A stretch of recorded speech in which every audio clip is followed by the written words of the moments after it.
What is up, my dogs? It's your boy, Mike Mason, here for a really special fireside chat.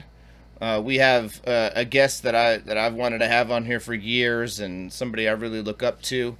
Let me introduce my co-host, and then we'll introduce the guest of honor, and get this party started with an amazing wine glass demo, and hopefully some dank torch talk. Y'all know my lovely co-host, Carrie Strope. Hey everybody, I was just ghost waving from your picture frame in the back there. Yeah. Cheers, Yeah. y'all. I got my handmade goblet on deck to commemorate the evening. Glad to have Rashan here with us. Hell yeah. Hell yeah. And who are you wearing? I've got some toffalo on this evening. Yeah, that's a... Right? I know, dude. The man's like on some crazy switchback stuff. Yeah, I know. Who knew? Until you get into his shop and there's like a whole shelf full of them, and it's like, all right. And, you know, they probably were doing that before we ever made a pipe, but it makes me think that maybe there's a little influence bleeding back, you know, and he's like, I want to play with this line tubing more. Who knows? We'd have to ask him. It's actually, you know, the type of thing we should do. Anyways, okay, sorry, before we get all caught up on one cup maker. We have a really amazing cup maker and glass worker and member of the community, Rashan Jones. Yo, give him a hand out there, everybody. Hi, everybody.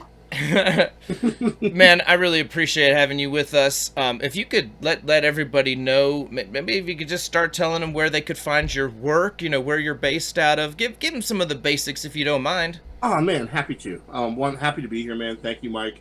It's a great platform. I'm really happy to kind of be part of it, and you know, I've watched you grow like from the very beginning, man. And you have. And it's great to be able to watch you do this, man. So it's happy to be here. Well, thanks, man. Hell yeah, I appreciate you saying that, man. Yeah, it is. All right, yeah. I'm in Albuquerque, New Mexico. I've lived here for almost like 35 years now, man. This is home. I'm from San Diego originally, but I moved here when I was pretty young. I own a little small studio here in town. I got 6 artists working with me.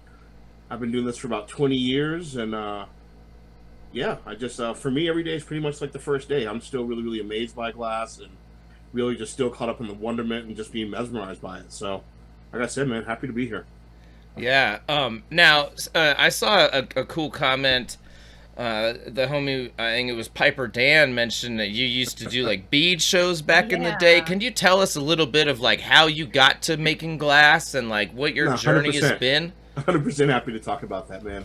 Thank you. Yeah. Hopefully, because I know my teachers remember, man. Hopefully, this guy's watching it or will hear about it. I was down here in Albuquerque, New Mexico, maybe like, you know, late '90s, man. I was smoking a lot, and the plan was to be the greatest pipe and bong makers ever. Like that was my plan. That's kind of it's switched up and changed as far as product and things like that. But ultimately, I got into it because I had a really good friend named Brian Bentley that really liked to make pipes. I used to hang out in his studio, and I bought my first torch. It was a Nortel Minor, maybe in May of 2000. So I'm in my 20th year now officially, and yeah, we down here in Albuquerque, we're blessed to have Mr. Lewis Wilson. He is an icon in the industry and just, I mean, a true titan. And he was really in a place, maybe like late 90s, early 2000s, where he was doing his best to impact the glass scene for the future. And so at that time, myself, Andrew Brown, Brian Kitson were here in Albuquerque, and then a lot of other just really talented borough workers were around the country. And so he would do these bead shows. The best bead show started out of Tucson originally, and I mean there was a period, man, when like '04, I'll say like maybe '03, '04, we're out front of this one little tiny convention center. There was Kevin O'Grady across from George O'Grady. A little bit down from them, you had Marcel's booth. Across from that, you had I think Eli and Josh came in that next year, but either way, man, just there's this little tiny convention center called the Keno Center in Tucson, and somehow Lewis was able to bring out like the heads that were just starting out back then that we all used to split meals with, and like literally like 6 artists like sneaking onto a 6-foot table kind of thing, like are just titans now. So like on one aisle you'd have like Micro or Paul Steffen and Devin Somerville, then like literally right next to them is Saul, and then right next to them were like Andrew Brown and Brian Kitson, and just doing like phenomenal work. And then like back in the tent there was me, James Doshbauer, Bad Back Glass, Piper Dan. Man, just so many really like titans in the industry all like kind of got their start traveling doing these little bead shows, because there weren't a lot of pipe trade shows back then. So the only time we had to really get work out and get together was then. And I thankfully was one of the, hopefully, man, Lewis saw something in me and brought me on as one of the organizers. So I got to chance to work hands-on with, as a liaison with some of the artists. And yeah, that's what that was about, man. Piper Dam's one of my old school homies, man. I like that guy. Yeah, he's a blast. We've had him on, and yeah, man, I really appreciate him. He's been kind of, I got to film him back when we did the broadcast for the GAS conference back in 2017, which was huge for us. And yeah, man, I wanted to just, before we get too far away from something that you mentioned, man, you mentioned, we've known each other, like, you knew me years before any of this Torch Talk stuff, and I remember, like, that very first time we crossed paths in person, I felt it was important to introduce myself and tell you I appreciated you. I said in, like, the post I made for the show, that you set this really kind example, man. Like, when I started blowing glass, I got to this a little later than you, in 2013. And it was like every time that I had a question and I, either asked myself, or more often I would just search and find when other people had asked. And it was always like you, and I'll call out Jason Lee here as like the other. You guys just were always so nice. You never made anybody feel bad for asking. And it really set this example that, when this community started to grow around this show years later, we made some hard decisions about the tone that we wanted to take, and it was like you and Jason Lee, for the most part, that gave me, like, what I would call a moral weight to make that decision, to say, look, if you don't want to play nice, man, it's okay, go hang out somewhere else. Like, this is a place where we don't want to have that snark and, like, built-in negativity just to get access to information. A little ball busting is one thing, but, like, you guys really set this example of a kind exchange of information, and this was at a time when things were opening up on its own, but, like, the social community was a different thing. You really set a very important example that has resonated within this community, and I think helped it grow to where it is. So I just wanted to take a moment to say that to you before we got started watching you melt glass, because you can melt whatever, but what the example you set was so important to me personally. So I just wanted to thank you for that. And yeah, I wanted, like I said, just thank you. I mean, thank you for saying that, man. And yeah, like, and frankly, how people feel when I'm done working with them on any level, whether it be just like working on a pizza, rolling a J, or like working on a multi-day collaboration, I know that matters, and relationship building matters in this industry, frankly. And I came into it right as, like, I remember Lewis brought me and Andrew over to his crib, like, man, had to be like maybe, and he's like, he pulled us in the back room by his computer. He's like, man, check out this bulletin board. And it was the old school, the blackboard, as they called it, or the GLDG as it was known back then. And so I learned back then, I got to watch a lot of different people and kind of understand as a younger flame worker what kind of tone I did want to set. And, like, the people I thought were like dicks to me, like, yeah, man, like, I didn't want to be like that. I'll be straight up. Like, I learned under Brian Bentley, he's a very, very drill sergeant kind of personality. I'm not that. And I learned everything I could from him. We still, like, we still fuck with each other to this day. But I'm a different person. And so, like, I want people to have a positive experience with glass. And you mentioned the kind of the things opening up right around then anyway. I could already tell from that free exchange that we were past the whole glass curtain side of things. Sure. And that the information was going to be out there. And so, yeah, and again, like, learning under Lewis, man, that man has taught thousands of people how to work glass via his VHSs and later DVDs. So I'm not trying to make this like a Lewis commercial. It's just, it's hard for me to talk about my tone and, like, how I am and how I approach glass in the industry without kind of harkening back to those beginnings. Sure. So, yeah, man, like, I just, it was Mike Gong who said many, many, many years ago, and I had to clarify this quote with Josh Bob, but it was basically that, I just want to make money, man, and not be seen as an asshole. Okay, like, word. Yeah, that's the whole deal. Sure, you've done much better at that than me, but, like... Whatever, man. Oh, trust me. I have my not fans also, bro. Yeah, you got a few of them, man, but they're like crazy people, man. Like, I don't even need to name the names, dude. It's just like, if they talk a shit about Rashan, like, I already know you crazy. Well, no, so, here's the thing, man. It's 20 years in the industry, so everyone's going to go through changes. Everyone's going to do things that, like, either they're happy with or proud of, or not proud of, as it were. And now, like, of course, man, everyone has their ups and downs as a person and how they treat people or whatever. But, like, I've grown a lot in this industry, and what I've spent, frankly, the last 15 years doing is just going back to the beginnings. That's why I run a kids program, trying to work at the very foundations of glass and try to take some of that spirit that you saw, man, and give back to the industry at a core level. So, like, yeah. Word. Well, it shows, man. It shows in your actions. Thank you, man. You know, not just your words or whatever. But yeah, I have to say that I really enjoy that you work with kids a lot, because that's one of my goals as well, is to take glass to the next generation and you know, influence the younger folk. Well, you know, people talk about changes in this industry and wanting to make changes and things like that. And I'm long said, like, if you really want to make changes, it's going to take a long time. But like the same way it was kind of brought upon me, someone who knew a lot more about glass in the industry than me pulled me under their wing and was like, hey, do this. Now, from that door opening, I've opened other doors on my own and kind of built a career. But that said, from the very beginning, this whole industry for me was based on both hand talent and just being able to form relationships. And working with kids fosters that positive relationship from the beginning. So that's where I started. It's easier to change at the bottom, man. You got heads at the top that aren't going to change. Like, that's that's how they are. So you start at the bottom. I got you there. Well, very good, man. Cool. Yeah, hell yeah. All right. Yo, I wanted to just man, I gotta show off my torch tie-dye. Yo, what? Yo. Okay. And my man Kai, who made these Kai dyes, one of my sponsors actually, man. He's pitching in. He's also helps run this torch stock community, dude. Kai, you're the best, man. I love you, man. I appreciate you. Like, can I tell a quick Kai story? Hell the fuck yeah, you can, of course. Look, me and Kai had met online. We had vibed in a couple different ways, man, and just I really liked his work. We got to talking about some stuff, and he ended up sending me an amazing. I have the torch version in purple and like a nice Paramore Siberia blue and white. Nice.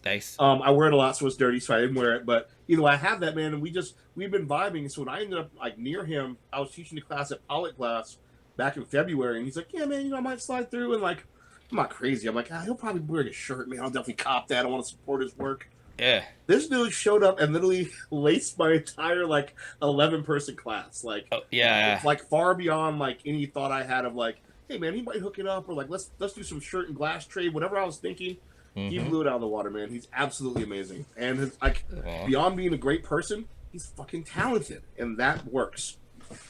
Hell yeah, I love it. And you know, I did want to say one reason I mentioned it is, you know, I would mention this anyways. I talk about Kai almost every day. No, but like, that's true, he does. Kai's that guy. Yeah, but yo, the homie donated a couple of shirts. We're gonna give one away randomly at the end of the show, and then we're gonna play some games together. If you guys know how we do with this thing, they're like online games. You need a second screen as a controller, so you need like if you're watching on a TV, you could play on your phone, or if you got a browser, you can pop another tab. Whatever it'll be. Some of y'all out there know about popping tabs, you know what I mean? But anyways, and then so we're gonna play like a game together of some kind. We'll pick it. They're all fun, and they're trivia games or whatever they'll be. But we're gonna play at least one game together, and then somebody who wins that and participates will pick one, or maybe just if you stick around for game time, we'll pick another number or some shit. So that's gonna happen after. I'll throw in some sticker packs too. You know how we do. But I just wanted to let y'all know that's coming up after the demo. And speaking of the demo, let's pop this thing off, you guys. I can't wait to share this footage of Rashan making a wine glass. And this is my casino-style intro. So it's based on one, like it's like 10 seconds of the casino intro. It's a lot of the Vegas signs or whatever. Oh, shit, I put the wrong one in? What? What is going on? Oh, no, that's the Bead Expo. Sorry, I got caught up in my Glass Vegas thing. Sorry, I was editing. I was like, no, this is the one I'm at. This is the one. Like, no. Yeah, no. I got caught up there. I was editing this demo from Glass Vegas, actually, Wicked Glass. I made an amazing Kraken rig. It's on my Patreon right now, actually, at torchpass.org. It's dope. Everyone, check it out. Yeah. Anyways. All right, these companies you guys are seeing here, like this 60 seconds or whatever, these companies pitch in every month and help me get to all of these shows and help me take the time to edit this stuff properly. Everything involved, new hard drives every 6 months, all of it. These guys get me over this financial hurdle. The entire structure is public, and long story short, we're like right at the kind of the places of sustainability in covering all of these events, which is crazy. Like, these companies and some of you guys pitching in a little on the Torch Pass thing have made it possible to give our industry like an ESPN level of coverage. So that's why we're taking 60 seconds or whatever to acknowledge these companies, and that's the deal. Let's talk glass though. Yeah, you got a point here. You're probably straightening this point. Is that what's up? I am.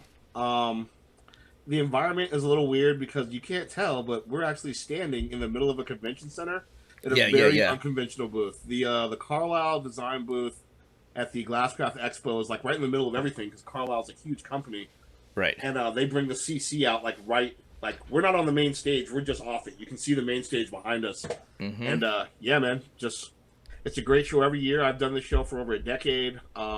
Before everyone knew Las Vegas, there was this show called Glass Craft Bead Expo. Yeah. They've been going on for many, like I think like 2 or 3, I think almost 20 years. And it's the same. Yeah.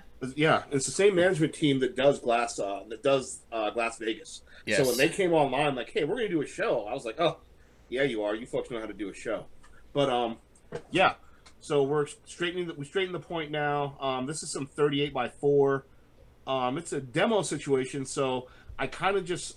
All right, so I'll tell you, for this trip, I was only in town for maybe like less than 36 hours. I flew in early one morning, checked in with the booth, grabbed what supplies I could. Shouts out to ABR for having that available and ready for me. Shouts out to Dave. And so I show up, and I'm like, what do we have to work with? What are we doing? And so, yeah, he had some 38 that looked really, really nice, and they had the CC up, and so I sat down and started working. Very good. Now, do you ordinarily work off points? Do you work this way, or? No, I don't anymore. I am trained as a, frankly, man, I'm a great cup maker because I'm a really, really, really good inside-out pipe maker. I'll own that within my skill set. When you're opening up a pipe for the inside-out process, you got to blow that bell. And it was maybe 2 or 3 weeks into me making inside-out productions for a buddy of mine, Brian, that I realized that bell looks like a really nice wine glass. And so I started making nicer and nicer bells. And so right here, what we're doing is basically getting ready to open up the foot. But for me, in the beginning, it's the same process as like doing a small inside out. So I do work on points when I don't have a piece of 9.5 handy. But my preferred, like at my house working, is I work off a 9.5. Okay. I didn't fly with any, and there wasn't any in the house. There was a lot of 12.7 because that's kind of become industry standard, 12 or 12.7.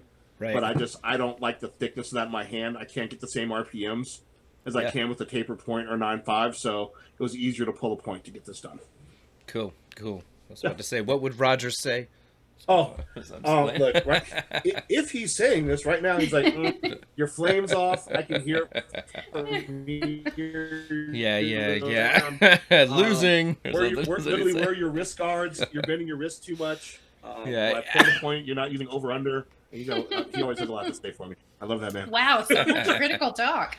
Yeah. Well, see, that goes to show you that you have and I do too. You have like Uncle Roger in your head who's going to correct you. And that's an important part of the Paramore process. Because we're talking about cup making, man. For me, at the professional level now, it's almost impossible to not mention Roger. He and I have had a long relationship. We first met at AGI in 2005. He does not remember this, but he swears he does. I bought him a strawberry sundae because they had the ice cream cart out there. And because I'm like, look, man, this is Roger Paramore. He had just done the flame loft that Lewis had down in Albuquerque, and he was the only one to not make a bead. There were a couple marble makers, but there's great, big, tall, deep voice Roger making this piece. And so, yeah, man, I'm like, dude, he's the beast. I got to get to know him. So when I had a chance to sit with him for about 5 minutes, man, we talked then. And then about 8 years ago, he was looking to travel a little bit more. And so I was like, hey, man, why don't you come out to my place? And when he got there, I'm like, look, these other people paid, but, whatever, man. I will pay more, whatever. I want to be a better cup maker. Fix me. Because I had a lot of techniques that were kind of balanced and backwards. And so I have a deep Uncle Roger voice. Only because I asked for it, though. Right. Yeah. Now, speaking of the deep Uncle Roger voice, dude, did you not have, or do you, of course, you still have the fucking, the Billy Blank style, the drill instructor Jones. Remember, didn't you? Oh, yeah, dude. Dude, what happened to those videos, man?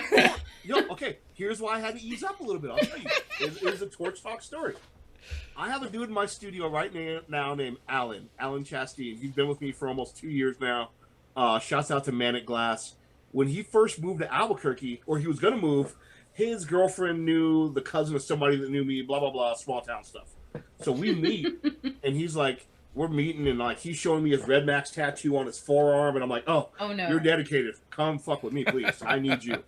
So anyways, I'm talking to him, and he was like, after we got the deal inked and everything was cool, he was like, yo, man, I almost didn't move out here and like work with you because I had seen these videos on Torch Talk. And I'm like, what? Were they the drill sergeant ones? He was like, yeah. I was like, oh, that's parody, baby. Come on. But no, straight up, he's like, yeah, I didn't know if that was real or what. Then I met you and it was cool. And I'm like, oh my God, I got to see these. Are these on the channel? I don't know. They're really old, right? They're on there, but like, tell you what, I'll find a search string and shoot it to you, Carrie. But okay. I can find them pretty fast. But it's yeah, man, like, yeah. The guy that's in there with me is my teacher, the guy I keep talking about, Brian Bentley. He had come down to the studio a few times, and he's like, yeah, dude, like, I was just doing it to be funny, and he's like, oh, we got to go with this. So he's a good-natured guy.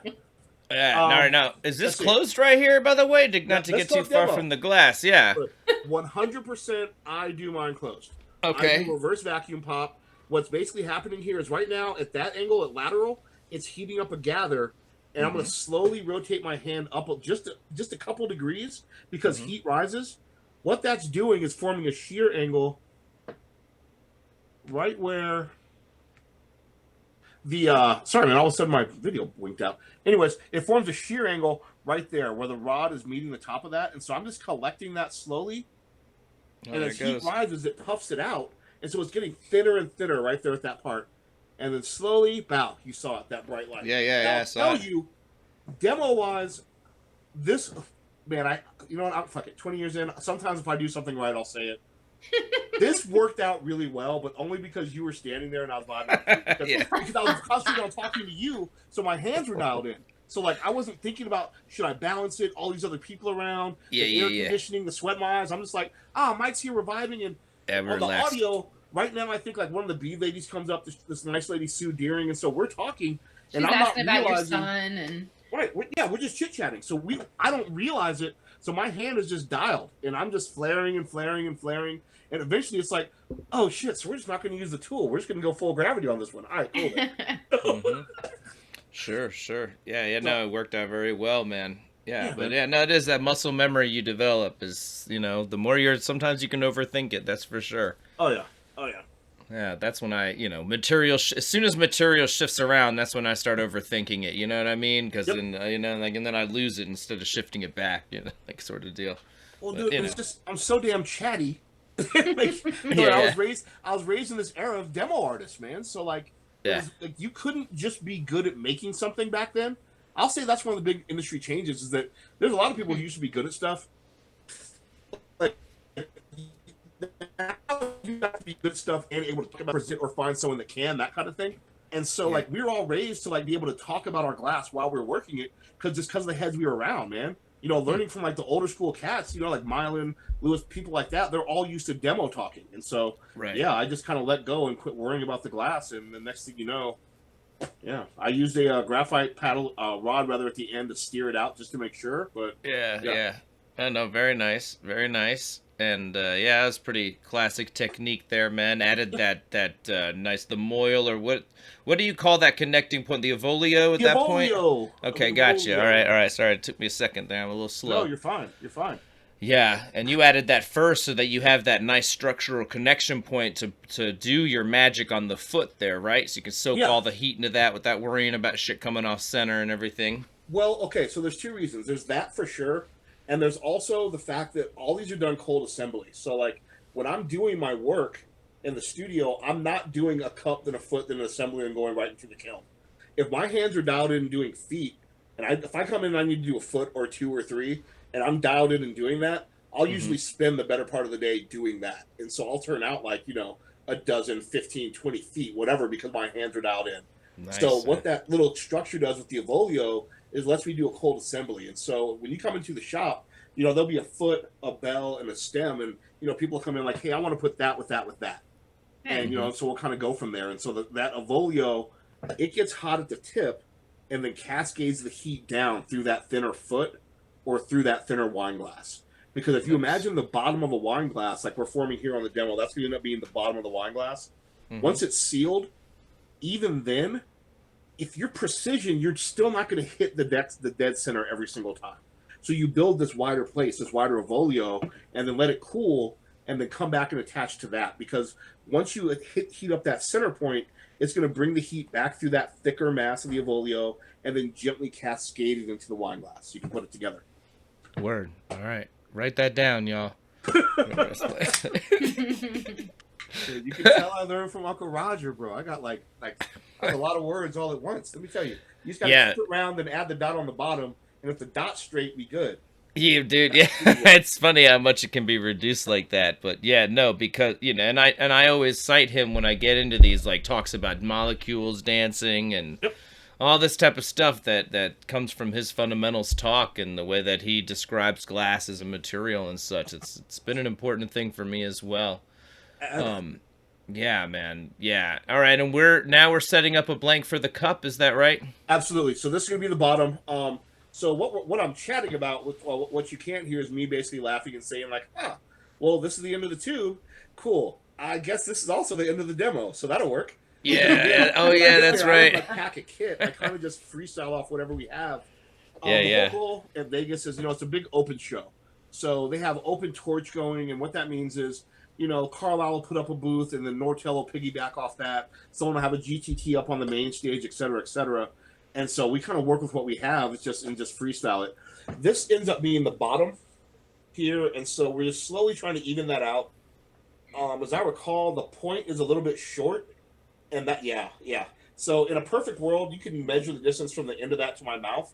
I really want like another 8 inches. Like if I had a piece of 9.5 with me, I would have switched over to that, just because it gives me a bit more balance. When you're watching it roll in the flame, it looks kind of chunky and looks like you're fighting it a bit more, and that comes from that short point. So if you're doing cups, long points, long handles, tight Evolios. That's the key.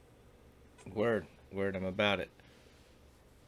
So it's almost like you're making like a beaker here or something, in that you've set up this bowl, the bubble at the bottom, and now you're heating the transitional, the saddle or whatever. Absolutely.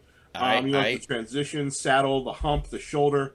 You got a lot of words for it, but basically, it's that rounder part where it stops being factory straight and comes into the part that you're puffing. And so, if you're not a cup maker and you're watching this, I take for granted everyone knows this, so sorry. If you're not a cup maker and you're watching this, what you're doing is you're building the cup from the bottom up. What the part I'm working on right now is going to end up being the bottom of the glass that's attached to the stem. And so we slowly build it from the bottom. And so what you want to do is make sure your bottom is straight and set. What I'm looking at is you can see that wibble in the camera kind of going around the top. I'm trying to even that out and get ready to set up the Evolio on this. What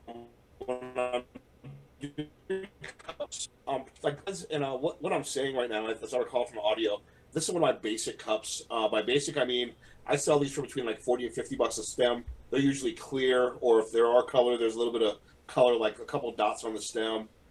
They usually retail between like $160 to $200. And it's just a quickie little cup. It's going to be about maybe 4.5 inches tall when it's done. Imagine like if you went to like Olive Garden or some just regular restaurant and they have wine glasses. That's about the size you're seeing. It's my favorite restaurant. That man. Those playing. Breadsticks. The breadsticks, man. Yeah, dude. Well, I mean, I legit am kind of like, I have a super soft spot for the pasta fagioli soup. That's my shit. Like, I'll get it to go sometimes, man, especially if I'm traveling. Yep, like that to me is way better than Taco Bell or something. Dude, okay, so that's the thing, like in the travel life, man. Like, you learn what you can eat and where you can get it, and then you don't deviate, because Lord forbid you eat something weird on the road, it can't work, right? You're like, talk shit about Olive Garden if you want. I've never got sick off it. I enjoy this pasta fagioli. Dude, hell yeah, of course, man. It's probably like 10% ammonia or something, but, it ain't gonna get you sick. Right. Like, at least not initially. Exactly. Like 50 years from now, we might have a class action going on. Well, later on. That's later. I'll join you, too. I like that, too. Yeah. They're just going to be like, sir, how many chicken McNuggets did you eat? No, but I had a lot of this pasta. Yeah. So check it out. What we're doing now is letting the Evolio hang. People ask me, or they'll say to me in classes, Jones, the Evolio's not on straight. All right. If you go in there trying to put a straight dot onto a round bottom and you've never done it before, it's always going to be crooked. You have to overheat it and basically let gravity form the top of that Evolio. So that was the all right. step we just watched. That's clever. So you let it as it cooks back, it's kind of centering as well. So you've got a little control. I'm with it. Your goal is to get a gob, like maybe like a 2 millimeter touch, 2 or 3 millimeter touch, as close to the middle as possible, and then leave a gob so that you can let gravity hang the rest back in, and that'll get it every time. All right, very good. Practice, but like most times. Oh yeah. All right. I think this demo just went platinum, baby. That was a great tip. Check it out, man. I'll tell you this: when I'm doing the Avolio, every single degree and millimeter that Avolio is off, just straight up as a cup maker, is going to be amplified in the lip. So if you ever made a cup, if any of you watching this have ever made a cup and you're like, shit was going so good, and then at the end when I went to that last flare, it got all clamshell oval weird on me. It's all steps in cup making, man. And so if that top Avolio transition isn't really, really, really close to on, there's no way your lip could be. With a with a pipe, with a rig, with anything else, man, like there's a certain amount of thickness to the glass, and so you can fudge it when you need to and pull it back into shape. With cup making, man, you have to get those transitions on. Like that's the secret. It's not the blowing, it's not the thickness of the glass. Like I think this is 38 by 4 or 44 by 4. My main starting when I'm in my studio is I either use 44 by 2.3, or excuse me, 44 by 3.2, or I'm using like bigger contracts now. That really matters. That thinness matters, and just being able to get the cup down and get the wall thickness right is really, really crucial. All to that same Avolio attachment. Everything that's going on there on my right hand where I'm puffing it out, like I'm just looking down the barrel as I blow to make sure that I'm matching up with that Avolio. Because if that Avolio is straight, I know the cup's going to be straight. It looks great, man. It was, goodness. That looks awesome. Well, look, here's the thing. And I'm more just kind of going through the process. Also, the environment we're in really matters. Like, the fact is, if you as a cup maker and you're making bigger, rounder, clear things, and you're in a huge, like, gymnasium or, like, convention center style building, you have all those huge halide lights above you. And so they're going to reflect off the surface. Like, little wibbles, things like that. You can see where it's off because, I mean, the light reflects differently. Right, yeah. Cool. So, again, another closed tube. We're heating up just the top right now. The flame's splashing a little bit, but I'm heating it, trying to get just the top. What I'm doing right now, actually, is dropping in the center fire to really center that flame on the Carlisle CC.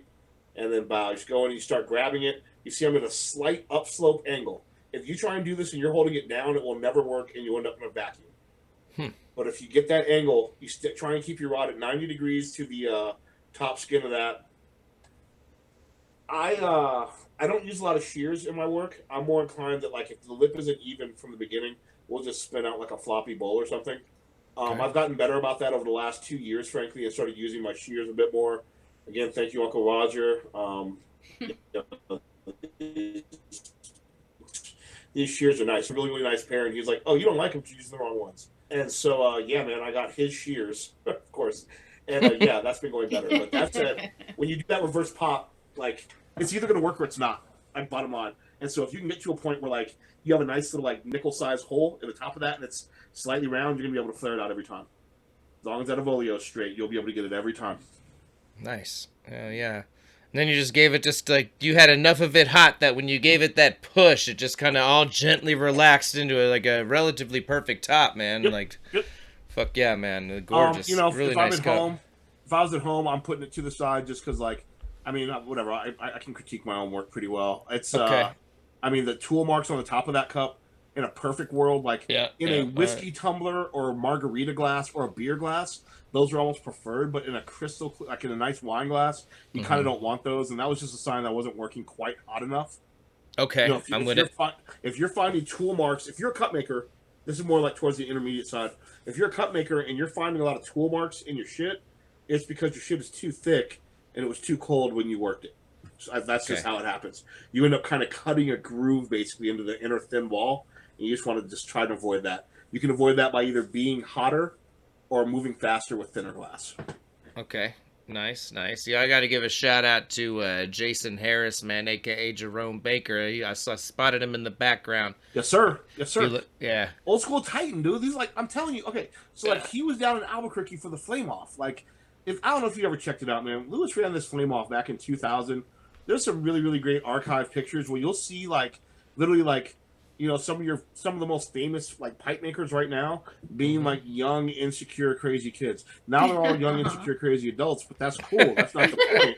That's not the point. The point is that we're all there and the shit is rocking, man. Like, yeah, that's great. Hell yeah! So making some Marias here. Do you have any tips for Marias? Yeah, work on the top of your flame. Don't work in it. Work like just across the top of it. Okay. We're gonna separate this one, and then I'll go. I think I go into another one pretty quickly. But basically, it's so hard to tell both in person, and in a flame, man. But like, you always want to be just a little bit ahead of your torch, a little bit on top of it physically. Nice. Very good. I'm gonna step away for just a second, so. No problem, man. I told you, Mike, I'm chatty, baby. I got this. I was gonna say, just keep chatting, Rashan. You're doing a great job. Rolling it in. Hold on. I'm upstairs in my office. My wonderful, wonderful, amazing wife just brought me a fresh beverage. So oh, that's awesome of the wife.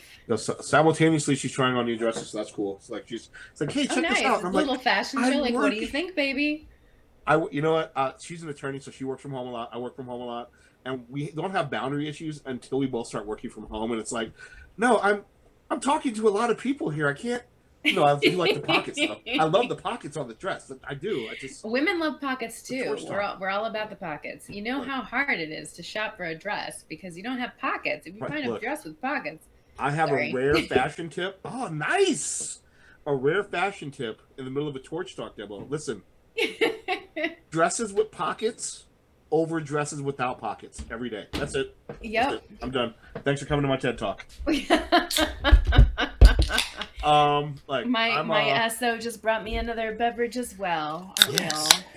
Okay. Real quick. So in this demo, you will see the first time I'm ever using the Carlisle claws. Yeah. What do you think of those? I ended up buying the pair that I'm using in this demo, and I used them for seriously, dude, like almost 2 years. And was just talking about them in Torch Talk a few months ago. Just because, one with tools, I want to actually use it for a while because everything feels good at first because it's new. But it's like, I have a few tools that, like, I bought them and I'm like, well, those just be in the drawer. Like, they're cool. There's nothing wrong with them. They just weren't as day-to-day as I thought. These claws are day-to-day as fuck. I want to say I paid between 80 and 100. They're heavy. They are heavy. But, like, you can hold a rig with them. You can hold really anything with them. So, wow. I like them a lot. What's the other pair? What's the pair that's on the foot? The HAs, the Herbert Arnold Larges. Okay. I've been through a lot of different claws. Right now, what I'm using day to day when I'm putting pieces together, I have my Griffin Claws. God bless Scott Griffin. Those came out about 6 months ago, and I grabbed a pair. And I had a chance to use those at Pollock's place alongside Matt's. And I liked them both. Budget wise, I went with the Scott Griffin ones because they were more where I was trying to spend. Right, yeah. And I'm using the Scott's on one and the Carlisle's on the other. All right. My handy dandy apprentice actually just bought those claws for me, so I actually I'm waiting for a new pair, but yeah. Okay. Are we talking the new one from Scott, the Ultimate Claw? Yeah. Okay, that shit. I like that thing. It's like a mini Mattis cookie one. I like that shit. No, exactly. And like I said, when I was down at Pollock's, I had 2 students across from me, and one had the other. Right when I was like, man, when this class is over, I'm for sure going to take the money from it and buy some new claws. So, like that. So that really worked out, man, in balance. And so I ended up going with the Scott Griffins. Very good. I used the Herbies forever. I used just the Herbie ones, and they work great. For me with that tool, that was the first time that I really transitioned out of just pure pipe making and saying like, hey, I need a better tool for this, because my first wine glasses were put together with my regular like standard, like, I'm doing inside out spoons with it, and that was one of the few things that I was like, this needs a more specialized tool. So yeah, that's why I went on my claw quest. Hell yeah. Well, man, with that demo closed out while we were talking claws, I wanted to thank you so much, man. And that was a random one, dude. I think it was like both of us were maybe in that victory lap stage of the game. You know what I mean? Yep. Like the job has been done. We're just chilling. 100%. No, yeah. And for real, if I remember, dude, we were just vibing. Yeah, man. We were set up to do the main stage like throughout the rest of that weekend. Dude, I just happened to come through. We started vibing, and so when I hadn't even looked at the footage until about a day ago, and I was like, awesome. Word, cheers. Aw, thanks, man. So thank you. Well, yeah, no worries at all, man. Like I said, you're welcome to use that for anything you want. And man, it's really has been a tremendous honor to be able to get to all these events and capture stuff like this. And it's just, like I don't take this for granted. Look, man, I'm not trying to date the broadcast at all, but I will say that like we're in such a weird time right now, man, that like you really came along over the last couple of years in particular and got the footage that frankly we're gonna really, really, really need as far as demos and camaraderie, frankly, and like feeling that vibe. Because eventually, I don't like to say back to normal or anything like that. What I'm gonna say is that things are gonna change for quite a while. There's not gonna be as many trade shows. There's not gonna be as many just larger gatherings of artists and things. And so, like, when we go back and look at how to put some of this to get back together and how we got here, man, like, I'm not trying to blow smoke up your ass. I'm just saying, like, you fucking sacrificed time from your family.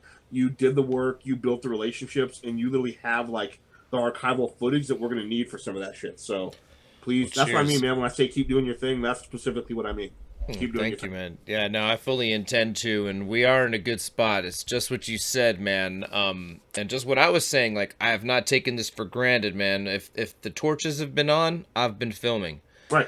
And even if it takes a good few years for things to spin back up, I will continue to do this. And man, there's incredible stuff. I was mentioning, this is what just hit Torch Pass. This incredible, and that was that's why I got confused because I've been editing this for days. I was like, Las Vegas. I was going crazy, man. Yeah. Wait, why is this Glass Craft? No, it's not. Yeah. No, fuck my head up for a second. But anyways, that just dropped there, and man, it's just been the hugest thing. And anyways, it's been the nicest thing to have you, man.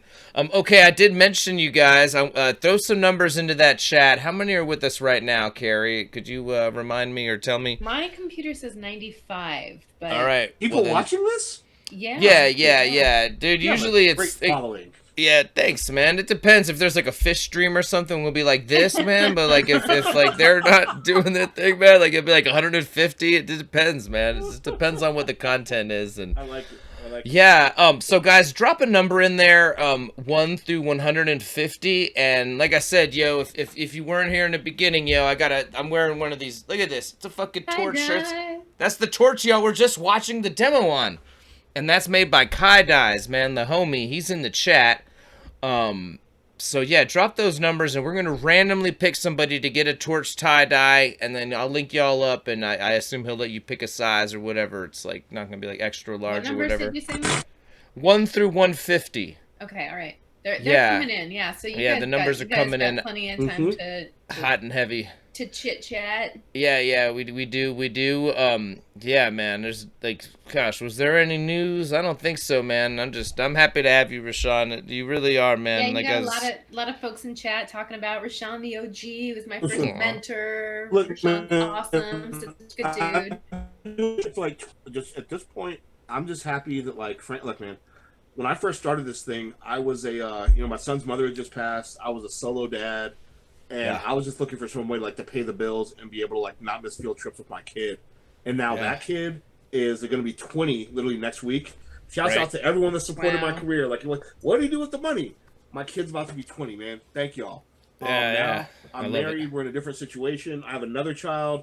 I have a strong studio. And I just, man, thank all y'all that supported all this over 20 years, because for me, this is what success looks like. I get to relax occasionally, talk to some good friends about glass, drink a nice local beverage if I can, and man, just thank you all. And like I said, Mike, keep banging, man, because this beyond me, man, the content matters.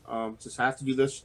Shouts out to Gila Glass, because we're not gonna be able to have their Flame Fest. Wait, I'm doing other side. There we go. Somebody pointed out your shirt earlier. Yep, we should be down there at their Flame Fest, but we're not, man, doing their thing. So I also don't know how my shirt works. So thanks for bearing with that. It's okay. No, dude. This man, it'd be like the worst weather man, pointing at the wrong state and shit. Yeah. Hey, man, thank y'all. Look, I'm a Jones of IG. If you get bored on Instagram, right? Let's always find me on Torch Talk floating around.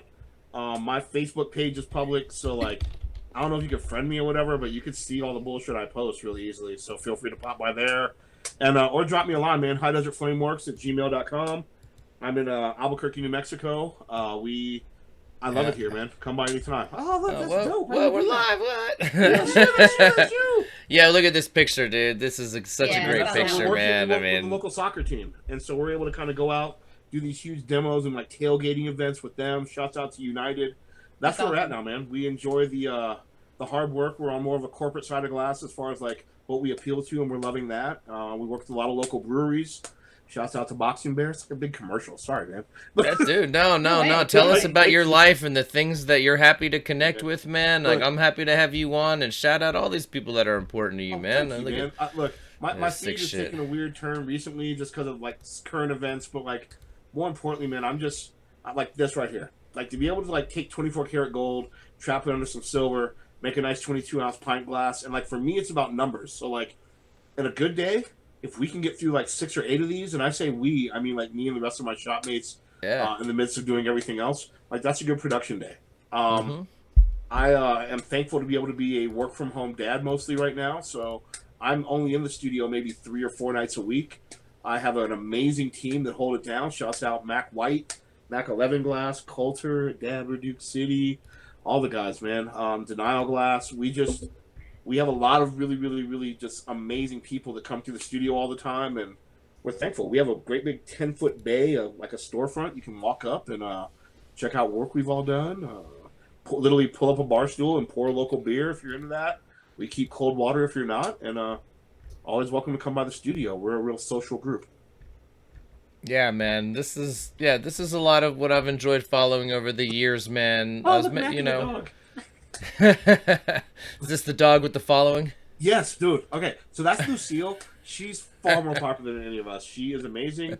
There's her. There's Guillermo. Yeah, man. Shouts out. That's Mac's joint. Where's the dog? I don't have it. His dog's not on there. Take me to the dog. Okay. All right. Got you. This is the dog that's going to anchor the forthcoming new media direction you're taking here. Exactly. We're all about I can't. Pets now. Yeah, I don't want to spoil it or anything, you guys, but it's exciting. Don't tell anyone. No. It's exciting. It's titillating. Exactly. Exactly. But look, man. Like I said, man, I'm thankful to be here. I'm like a huge fan of yours for a long time.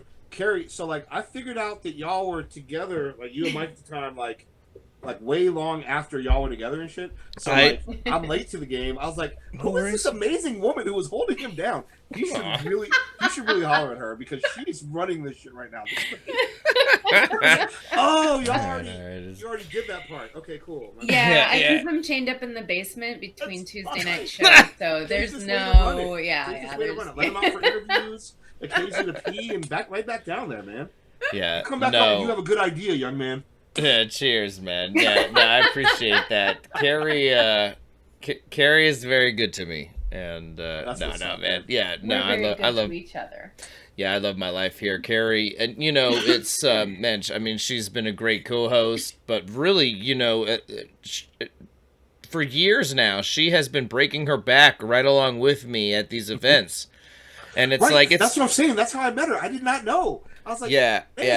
Totally. How does this work? Oh, okay, cool. Well, right, yeah, no, man, she's been a huge help, and she's been a big part of this. So it's really nice to have her here by my side as we do the show together and as we go to these events. And yeah, but she's a glass educator in her own right. She does all kinds of amazing things. Mm-hmm. Whew. Yeah, I can't recommend. What you got to do, guys, the example to follow here is you got to find a glassy chick who's not on the Boro side. Nothing against Boro girls, but like they need to take my advice and competitiveness of both of you being in the same medium, no matter what it is. Yeah. And like I don't mean to be negative on Boro girls. It's just for them, they need to find a dude who's into soft glass, or fusing or something. You know what I mean? Like you just got to find or something else, but not totally, like No, look, I don't care what your partner does all day. I'll talk about it. I don't care. My wife's a huge part of my life. We get along because we are both super, super driven and ambitious and like deep in our fields. And like there gets to a certain point with glass where like her eyes glaze over and she just starts nodding because she loves me and she's hearing what I'm saying, but that's not her shit. And then she'll come home with like, and then the deposition and the cross motion and da-da-da. And I'm like, all right, definitely. And so what I'm saying is we're both very busy, we're both very passionate and very driven, and we're willing to support each other. So like I'm not saying it's hard if you're both in the same field. It's just you're always going to feel competition to talk. So yeah, Boro workers, go find a nice fusing girl or like a crochet artist. I don't know, a baker. Yeah. Get you a beer, like I don't know, beer brewer or something. Oh man, driven but different. Laura in the chat and Christina actually both essentially asked the same question. She says, "What if we're by COE?" Okay. You know, no. Here I have the answer. Here's what happens. You got to go outside medium. You got to be pan artist. You know what I mean? Don't just look at glass. Like, let's say you work Boro and soft. May I suggest, I don't know, like a welder? Someone who understands heat, but is not somebody that rounds out your skill set. Yeah. You know, they can make a nice stand for you, or like, seriously, I can't stress enough. Just find somebody who's passionate but not about your thing. Because, like, that's, you know, my wife said, and she heard this originally from Kevin O'Grady's wife, but like, it's not a matter of me ever cheating, man. Like, if I'm ever not home till like all hours of the night, she 100% knows exactly that I'm in the studio. And because it's just like that. And if she's not home, she's either in the office or her firm's place is right up the street from our house. So like, yeah, man, like that's the deal. Like she's just like me, but different. Sure. Yeah, no, it's well said, and all this stuff is somewhat facetious, you know. But there's some wisdom here. Don't discount the wisdom. For me, I'm trying to be funny. I'm sorry. Yeah, no, it is, but but if you can, find your zen wherever it is. If you find your Boro queen, do it. Yeah, totally. But you know, even there, it's just a matter of respecting one another. It might be a little easier, but all these ideas are seductive. You know, you think that you're on top of a situation because you think you're good about something, but communication is the real key. Hey, can I ask you a quick question before we go? Dude, please do. Yeah, what's up? No, because you're in Torch Talk, and that's going to segue from our last conversation. Have y'all ever got together and thought about maybe creating like a dating site for glass? Like y'all got Flameworkers. Yeah. You know, I do own. Where are they at? I'm just asking. Yeah, well, I do happen to own the domain, and it's, you know, okay. You don't have to be lonely at flameworkersonly.com. Look, and if we do this, I'm just saying, no, we can do this right now. Go there, I can. Oh man! Stop! I'm about to be so happy right now. Clickety clack! What? They're watching a wine demo with Rashan Jones. What? And it's me. And what? Like Inception level. Look at all these amazing people you could date. Oh wait, I can like go on and like read the comments after. This is dope. Yeah. Hey, y'all better click that like button. This is disturbing, the ratio of people watching to likes. Yeah, hit that shit. All right. Let's I'm not well liked. Whatever. I don't understand. I'm very well liked. It's Sean's fault. It's me, for sure. All right, guys. Yeah, to get serious, there's one other thing I wanted to mention. As long as I've got like the desktop mode up here. Yo, this is happening in the Torch Talk group. If you're not familiar, definitely pop in here and check it out. Yep. This is the mentorship, and there's currently 21 people signed up as mentors. Excuse me, there's 39 pairs of people have been made for different, people who want to be mentored, and the people they link up, boom, pair. Active pairs. I don't know why 2 people aren't active. This is weird, but this is all new to me. Essentially, you get prompts every week, and here's all different mentors, and then they list the topics. If you want to be a mentor, mentor the things you're comfortable with. Mentoree the things that you're not, it's this is great, man. Austin he's got 10 other topics here. Never mind, I was about to say short selling himself. I know he's good at that fusing too, but I already actually put fucking 10 of them. Anyways, okay, so like I said, here's find someone to mentor. Sorry to call this guy out, I hope he doesn't mind, but I mean, you see what I mean? This is what it is. These are the things that people want help with. And this is all happening right here in the group now. So, and just wanted to... Look, what's up? This piques the education side of me, man. And when I'm done with this, I'll probably shoot I'm going to shoot the link out to a couple other heads because, Word. You look at, myself, Andy Pollock, a couple other just teachers who want to, Robert Kinchlow, wanting to put stuff out there. The fact is, we're not working right now. We're not flying all around the country. We're doing some video feeds and things like that. But like, this is a really, really great time that like, yeah, like I said from the very beginning, man, to tie it all together, if you want to make a change in the industry, or if you see something in the industry that you don't like, the easiest way to change it is at the ground level. So if you see people in a mentorship opportunity that you can kind of not necessarily take under your wing, but like take the little bit of knowledge you have and make their day easier, yeah, go ahead and do that, man. Like it's just it appeals to me as an educator. So thanks for sharing that with me. Of course, man. Of course, it's just a Facebook feature, but it's one that I've wanted to add for some time, and we had it, and then we were researching it, and then it vanished. And I've been back and forth with Facebook support until they finally got tired of me bugging them and added it to the group again. You're like, don't make me message you again. Yeah, it is what it is. All right, guys, are y'all ready to pick some winner for? I've got some sticker packs, with whatever it'll be, but like I said, man, the homie Tie Dye, man, the sponsor, y'all saw him pop up. Man. Huge shout out, man. Look at this. This is the fucking torch that was in the demo, man. I did the same thing. I was like trying to pull the wrong side. Anyways. You can see the center fire cutting up through it, man. It's beautiful. Yeah, but yo, for real, these things are gorgeous, man. I mean, he does all sorts of stuff, dude. If you want a cat's butthole, he's murdering those. I swear to God, he's got need one of those, but look, yeah, when you need one, it's there, and that's what fucking matters. Yep. All right, so let's pick a winner for this thing. All right, I hope all the numbers are still in the chat. We got to do this before all the numbers vanish that we figured out before they were giving us trouble. All right, I see them all in there. We're pulling up random.org. This is how I do this, you guys. So we're going to do 1 through 150, and we're going to do it until we get a direct hit.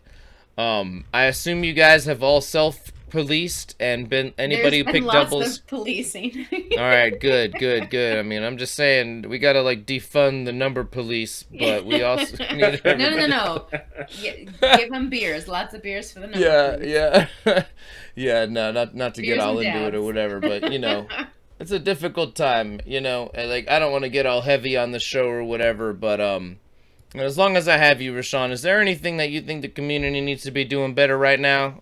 You know what I mean, man. Like, man. Like you made a post in the group recently, and like what's the results of the research, man? Like, are we racist? Like, all right, tell us the deal.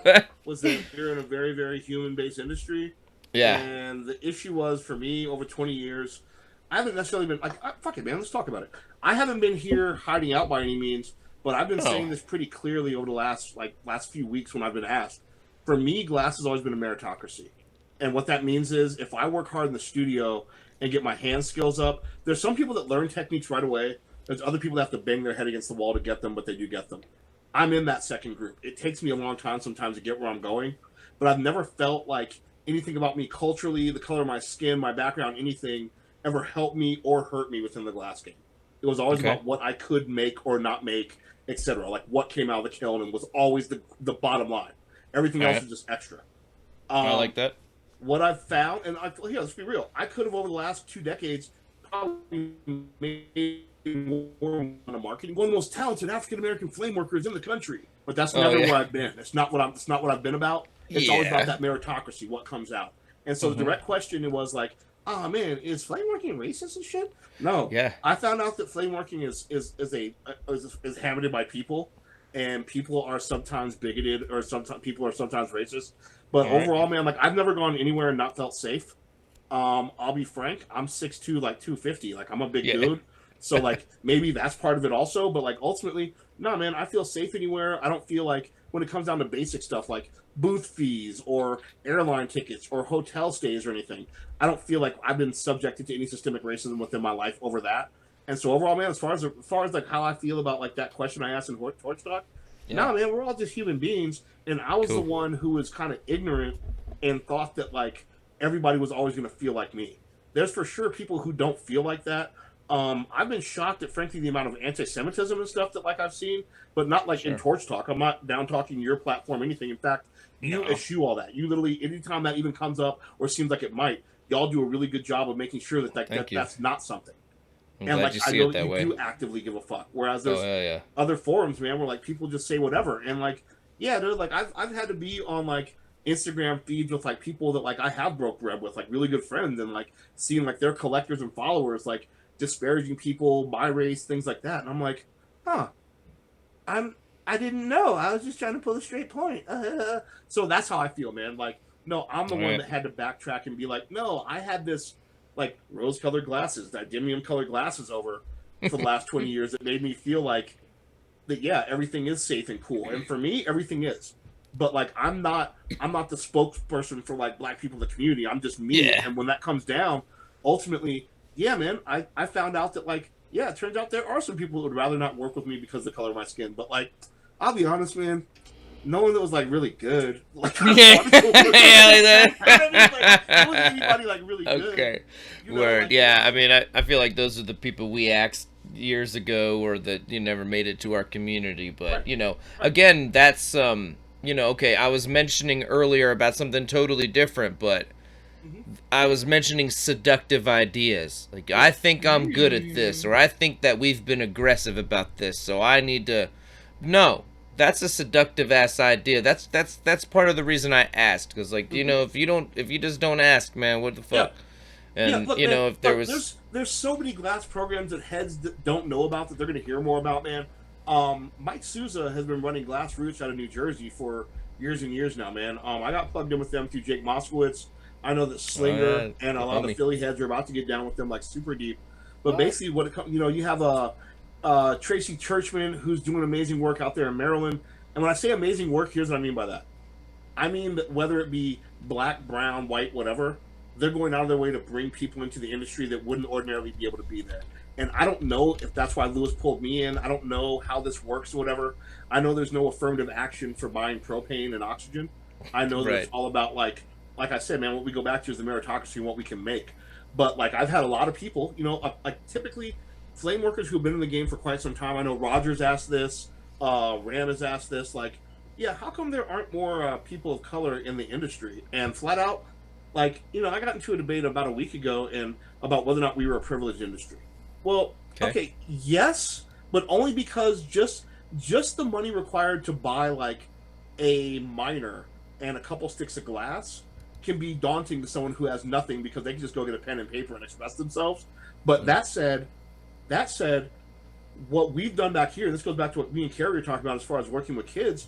If you want to see a change, like if in your heart you're like, hey, there's not enough whatever in the industry. I don't care if it's women. I don't care if it's LGBTQ.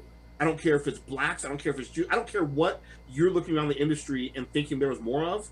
If that's really how you feel, go find those motherfuckers, let them into your studio and teach them how to work some glass, or put them in places where they can do that, if that's really how you feel. And so, I don't know, man. It goes back to, like you said, the seductive idea. It's one thing to kind of sit around and debate stuff and like it or not like it on Torch Talk. In terms of like day-to-day process, like I'm seeing such great things come out of this industry that like it's fucking amazing, dude. I love it. Yeah, like I was completely blind and ignorant to like the various bigots and stuff, but that's because again, I'm a big dude and they were the fuck out of my way. Like people, like I just like they weren't blocking me, and so I didn't feel that. That's not to say they're not out there, but just, you know, as a person of color, however you want to describe whatever cultural class you affiliate with, once you see somebody blocking you, man, get them the fuck out of your way. Or get away from them. Like that. There's a personal responsibility involved within this industry also. You know what I mean? If someone's foul, block that motherfucker and get away from them. Don't have them in your feed every day being disparaging and lame. That's crazy. Why would you kill your mental like that? Yeah. Well said, man. Thank you for engaging on that. Thank you for the platform. That was, No, that was something I wanted to get at if we had the chance, know, and it felt like kind of the thing to get at. Maybe because I just had enough beers. Yeah, but here's the deal. I usually, like, I've been thinking a lot about, like, what I've been saying about that, but only because for a minute, you know, I never wanted to be, I never want to be, like, just the glass blower. Now there's quite a few of us, and I'll tell you behind the scenes, when we all get together and talk, we don't all agree on everything either. So this isn't like a cultural unification or anomaly. We're all individual people. But what I'm saying is glass has been such a great equalizer that, like, I mean, we've seen fucking assholes rise to the top of this industry just because they have hand skills. So, like, of course. It ultimately comes down to what you can make, and that's why I feel comfortable here, man. Like, I don't worry about it. I worry about what I make. All right, I love it. Hell yeah! All right, let's pick some winners. We told him we were gonna do that, and then shit got a little more serious, but it is what it is. All right, let's pick some winners because you had to sit through all that. Yeah, it's all about to get much. Let's do it. Yeah, we're gonna play some way less serious games. No more education talk. It's all drugs and games from here. All right, so I can. All right, clickety motherfucking clack. This is the winner. Is there, who's got 75? I don't see any 75s. What? All right, fair enough. Clickety clack. 143. I don't see that either. Nada. 55. Come on, there's got to be one of these. What? There I is see 155. All right, yo, Rich Grant, that's you, baby. All right, listen, man, I got a special email for this shit. PrizeCentralStation@gmail.com. Get at me over there. For real. Central Station. I know, right, dude? Okay, look, this Rashan, it's because I'm so bad at this. Like, when people were emailing me, sometimes they'd end up in spam. Sometimes they'd end up in promotion. Sometimes I just forget about them, and then I'd have to sort through a week of emails. And that shit fucking it makes me go crazy. Like, I'm still behind on a lot of prizes. Dylan in chat says he's waiting on a prize because he thinks maybe he hit the wrong email. But yeah, I'm sorry, Dylan. It's probably my fault, man. We're What's up, both Rashan? pretty intelligent people. And it took us like 17 minutes and Carrie to get this happening. So yeah. Figured it out. We did it. Yeah, we've been doing this years. It's fucking goddamn Google Hangouts. Yeah. No. All right. Thank everybody in Torch Talk Land. Oh yeah. I really enjoy this group. Beyond like just filling classes, I'm very fun with Mike. Like I love it because it fills classes. What I mean by that is it gives me constant access to like a good education base and people that are hungry for knowledge. There's not something I know. I'll shoot you to the right person, and thank y'all, man. I appreciate it very much. Have a good evening. Yeah, Rashan, Appreciate you, you're man. welcome to join our games, but I know you got a fashion show and more drinks to get to. Listen, actually, you can tell it's real because I actually switch cups to a different beverage. I gotta go do some family stuff. Hey, wait. Yeah, you do your thing, man. I really appreciate you, Rashan. You pulled the goblet out because you were going to show us what a $40 goblet was. So in the demo, when we're talking, I mentioned that like I do like my basic cup. This is what my basic cup looks like. It holds like right about here is about like maybe a 4 to 6 ounce pour. It is the glasses that like they used to have on the table, and like I said, like Olive Garden, like back in the days before everyone started doing like the large ones. This is like a standard bar pour glass. You can get 4 of these off me for about 160 shipped. Anywhere in this nation, international, it gets a little sexier. But right on. That's what it looks like.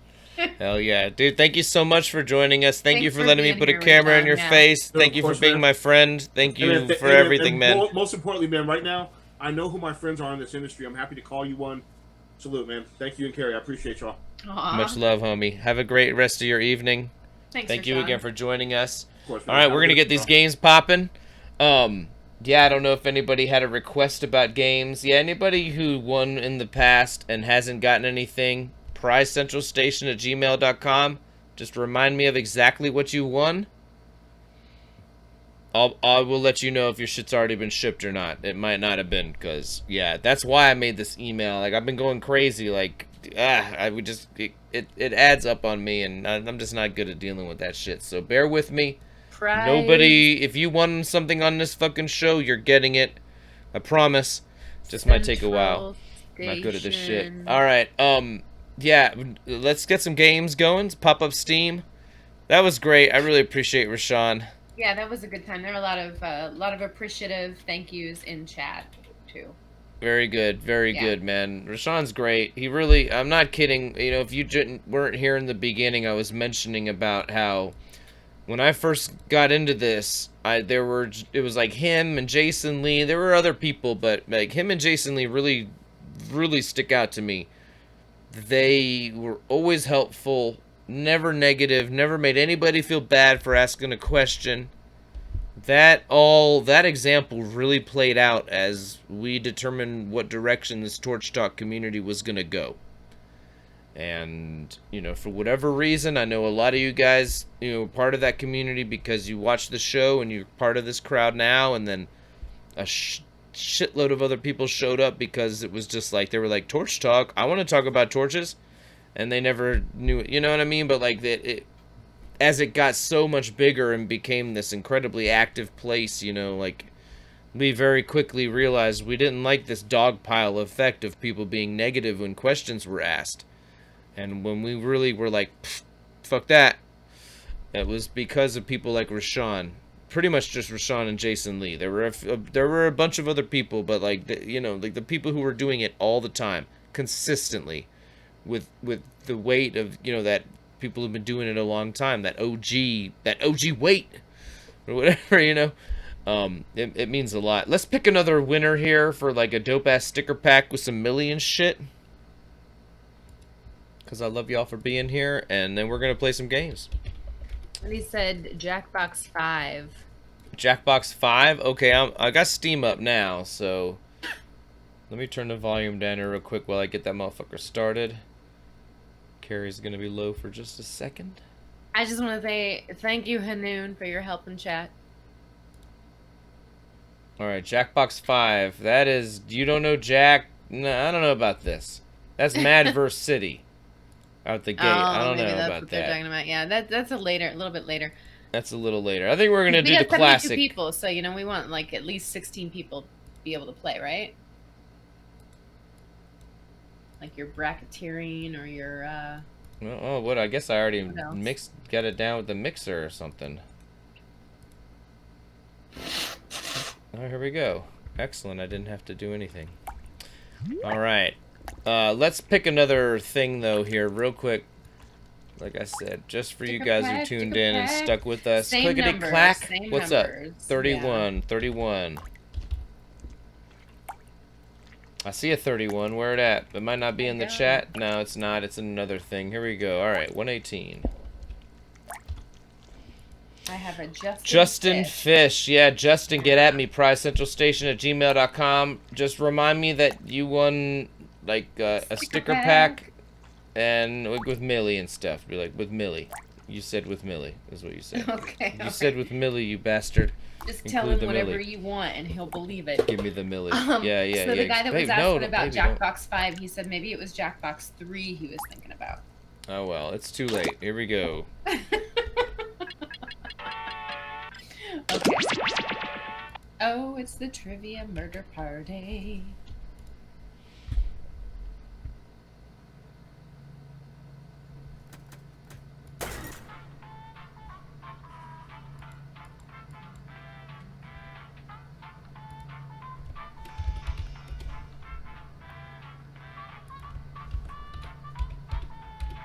Yeah, you guys can't get ahead of me now. I'm getting another beer while y'all file in. Just remember, look at your phone. The phone will be ahead of the show. That's right. That's right. So last week we took a little break in between the show and the games, and we were able to set the latency back a bit because it was a new stream. So during this show, you guys are about 25 seconds, I'd say, behind what we're seeing on the Hangout. So make sure you're checking your controller, because what you're seeing on your YouTube stream is going to be a little bit behind what your controller is. So you're going to go to jackbox.tv on your controller. So if you're watching on a computer, you've got one window open on YouTube, and you'll open another window for jackbox.tv. If you're watching on your TV, you can have your phone as the controller. If you're on just one phone, it makes it difficult to have the stream and the controller open. I think it's really kind of impossible, but you can certainly watch the games and be entertained. And once the room gets filled, there's one more spot open. You can also join in the audience. So the room code is FPXB. FPXB. So when you get to Jackbox, you stick that in your controller and you will be in the room.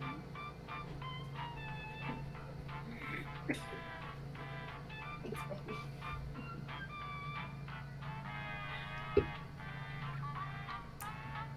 Okay, so it looks like there's still one more spot, and I always let other people join, but if nobody's going to pop in, then I will hit that button and be the 8th player. All right, what's up? I'm just giving everybody about 30 seconds to what's up? Fill that spot, or I'm gonna fill it. Make sure that your show is playing. Man, it looks like everybody just left after the first T-shirt giveaway. Not everybody. But if you play the game, you can win another shirt. Dylan popped in. All right, I'm going to join the audience now. Anybody else at this point can now join the audience too. Yep, let's do this. Yeah. The local residents familiar with the abandoned building's history know it simply as the Murder Hotel. The infamous hotel was run by a mysterious family for several generations until close. In unrelated news, the trivia murder party killer is still on the loose.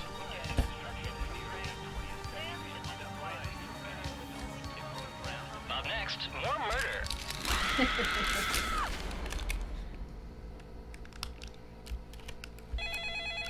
This is your wake-up call. Prepare to die. Welcome to Trivia Murder Party. That glowing review in Real Hotels magazine was a fake, luring you here to fight for your life. Only one of you will survive. Oh my God. It's been all over the news. I mean, there was a whole montage about it at the beginning, so I'm surprised you didn't see this coming. Okay, first question. Who is Christian Bale's stepmother? Use your device to answer the question. That means you weirdos in the audience, too.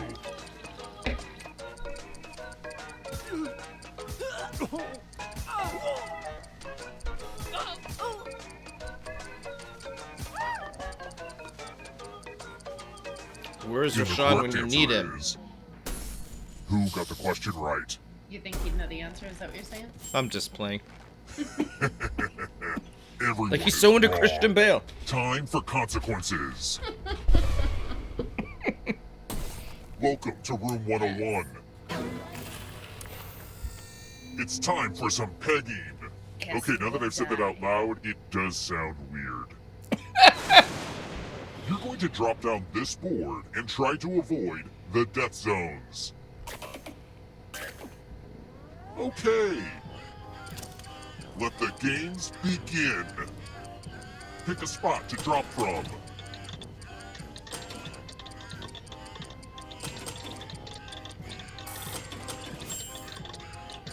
Pick a spot or I'll pick it for you. Pretty sure I fucked this up. It's so hard to predict what will happen. I was worried that no one would find the death zones, but whew, I'm relieved now.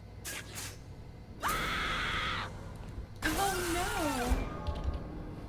Baby. Yeah, I'm You're fucked. back. Okay, so don't freak out. But you're a ghost now. Keep playing and you just might steal someone else's life force and win the game. Oh, also, there's an audience in the game. If they survive, you die. If you're not ready now, you can join the audience whenever. It's like super low pressure. Let's try another one. What is written on the tablet the Statue of Liberty is holding?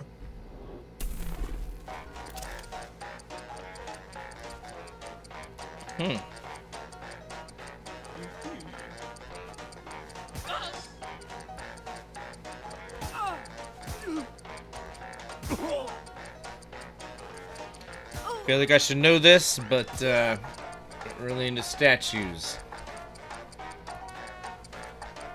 Time's almost up. Better be something good or we'll pull that bitch down right now. Oh. Who picked this? By the way, the new The rest of you who are still alive, follow me. On the pedestal. Welcome to room 237. This one lets you protect yourself with the password. Enter a real 4-letter word with your device. Make it hard to guess. If your password gets cracked, you die.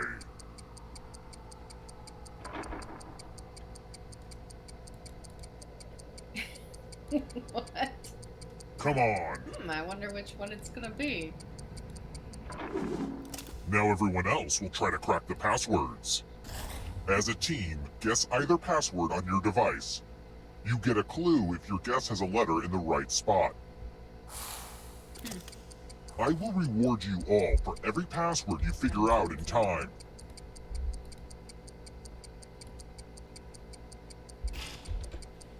Don't be greedy about what letters you figured out. Let everyone know.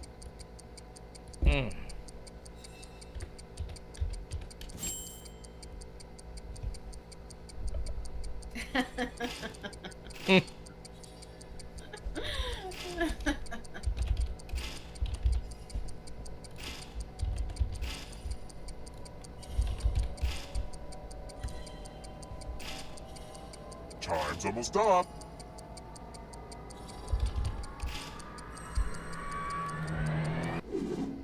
Ooh, you got back, son. Why does that not really surprise me? Should have known that.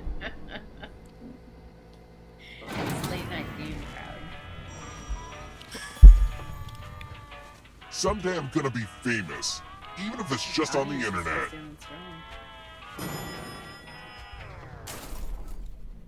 Let's keep moving.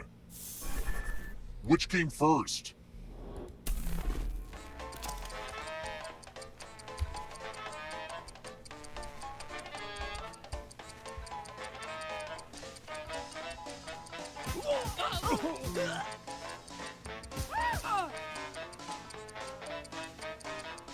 Aspirin's like in bark and shit that old motherfuckers used to put on people and shit. That's what I wanted to say after I took my pick. Time's running out.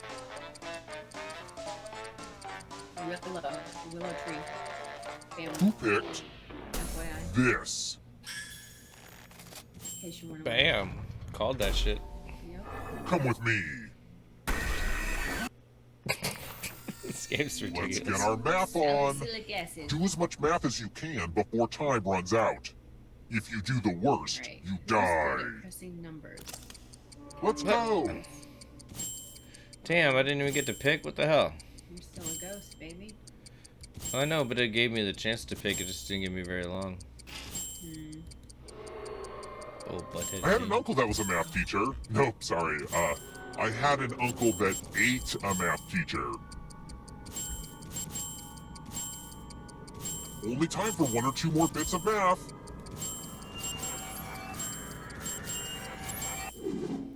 Hooray, hooray, I guess hooray. needing to know math did become relevant in your life after all, huh?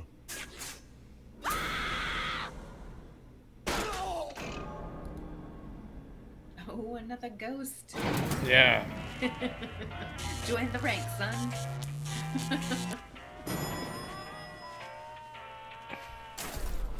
We're here. When one player is left alive, we'll go to the final round. Next question. When was the first submarine attack?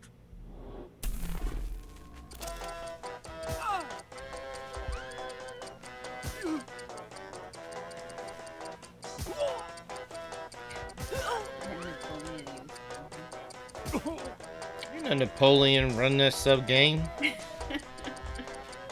That's why they named a submarine sandwich after him. Really? I thought it was a dessert. Almost out of time. Is there a Napoleon submarine sandwich? You're Who not picked serious, right? this? Really? Joe I M wanna like show you spends the something. weekends doing reenactments and shit. Andy's good at math. He's a very well-rounded student. Time to get out the dice. Don't worry, this one's real Oh, wait, no, I was straightforward. thinking Jake.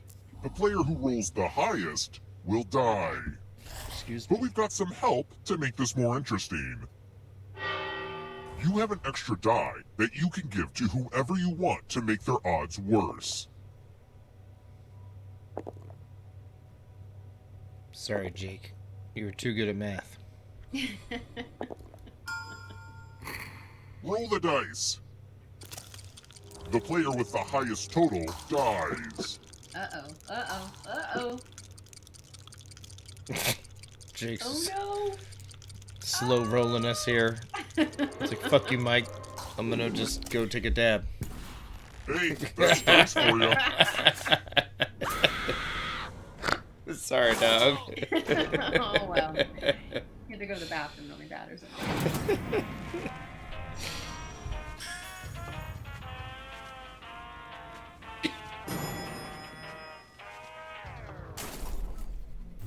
Let's try another one. So, I'm trying to put my face onto a picture of a shirtless Hugh Jackman, and I'm wondering, what does the Photoshop sponge tool do?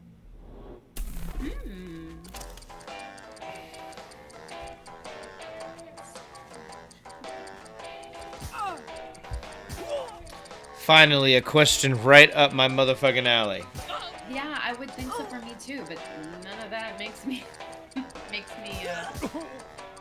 really hearing my answer. You gotta study harder, I guess. I don't know. Time's almost up. Apparently, I don't make enough memes. Who picked this? You guys. It's time. Everybody else. Let's see who has ESP. Type in an answer that fits this category. Everyone else will answer too. And if anyone matches you, you die. And I do mean anyone. Or just get lucky.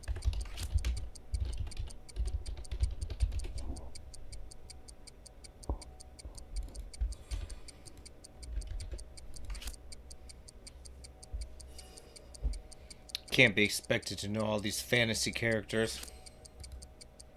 Oh shoot, I can't see the room code because it's hidden. It's too bad. What is it? Can't pick Gandalf. Answer time is It's coming to an end. FPXB. FPXB. One of you didn't answer. That's unforgivable. Anyway, moving on. If you get your mind read, you get your mind dead. Y'all motherfuckers are dead.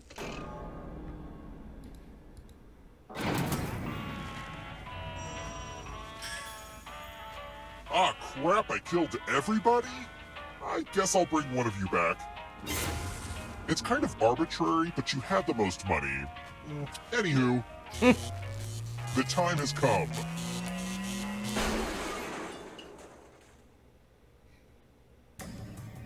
Congrats on making it here alive, but can you escape? I'm going to give you a category. Joe's like, I'm getting that motherfucking shirt. Arthropods. Tap each answer that fits the category and then press submit. Siri, quickly. Let's see the right answers. You move forward one space for each correct answer. Cockroaches of the sea. Well, you would have moved closer to the exit if you'd gotten any of those right. Damn, Joe. Oh, wait, did you think it was going to be just you? Aw, that's cute. If a ghost catches up with you, they will steal your life force. Then they can escape and win the game. Here's everyone's next question. And they get a third chance to help them catch up to you. Okay.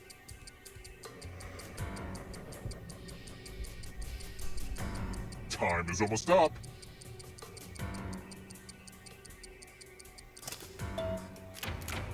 What? Damn, some wood aficionados back there. Knights Or of just the people Round using Table. Google.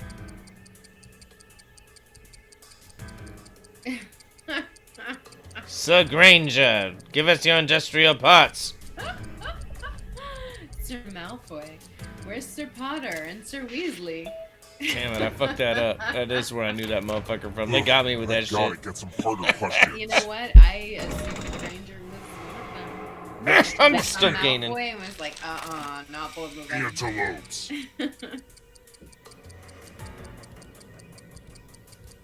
I'll show you the dick, baby. Yeah. Game time's over. Sorry. Yeah, and good night, y'all.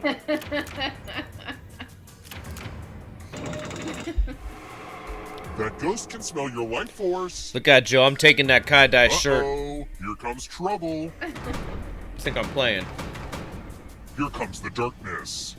Give it to me, Kai. If I win, I want Fuck that the tie-dye brands. shirt.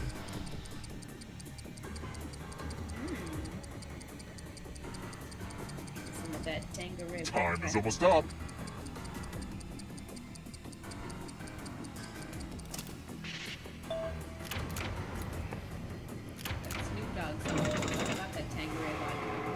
The tables have turned. I'm already feeling the comfort of that sweet shirt. Plays by Moliere. What? Oh, this is bullshit. Why? Because it's not a Photoshop question?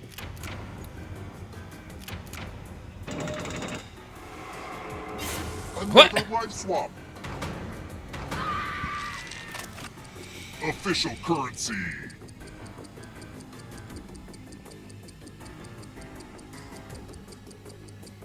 I'll give you the Wulong. I'm just playing, but... The Wulong dick. Exactly. A lot of lucky guesses. Oh, What? Taller than the Eiffel Tower. Taller than the Eiffel Tower, eh?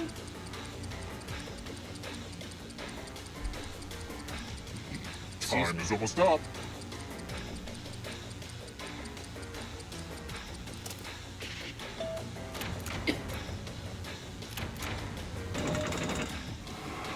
What? Oh, this motherfucker Jake trying to get me back for that dice move.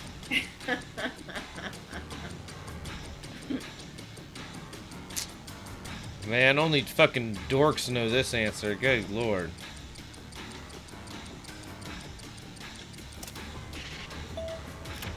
Oh, really? Yeah, straight up. Apparently I'm looking at you, G.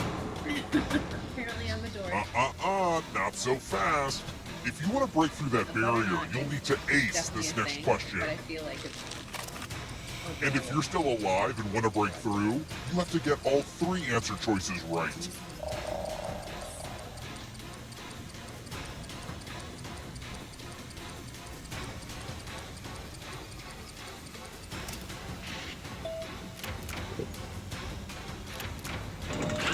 You have to get all the right answers to escape.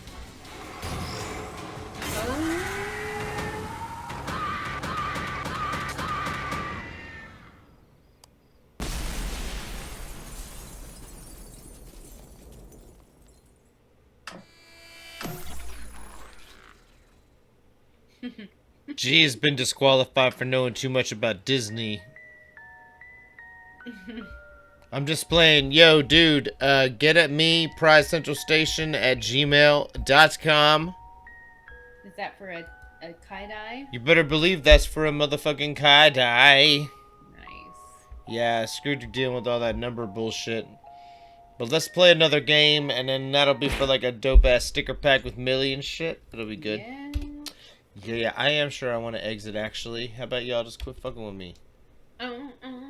So, what are we playing next? I don't know. This thing is being weird, though. Okay, well, take your time, because I have to slip off to the bathroom. Okay. All right.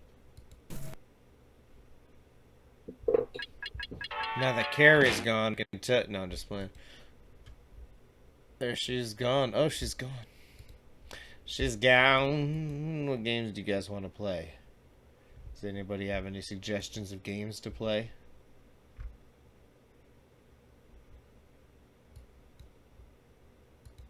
No? It's pretty quiet.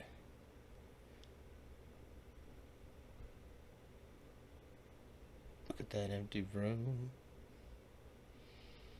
Prime package on the floor. Alright, I'm just playing.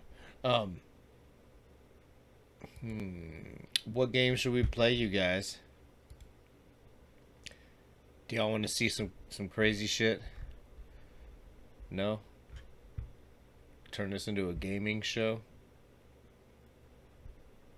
We're gonna play Quake 2 RTX until Carrie gets back. Just kidding, but maybe not. I don't know.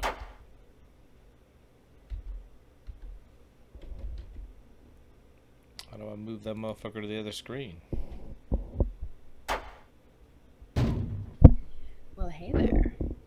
Hey.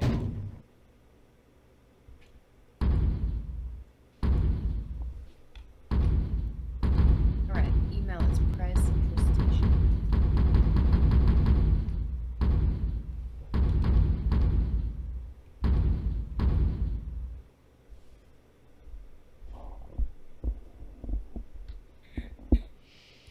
Oh, so you're back now? Yeah, I'm back. I didn't know if we were playing a game or... We are. What game are we on? I don't know. I was just gonna play random games until you got back. Sweet. Yeah. Sudoku, 2 dots. Whoa, what? Oh, whoa. I'm looking at you. I don't know if everybody else is, but I am.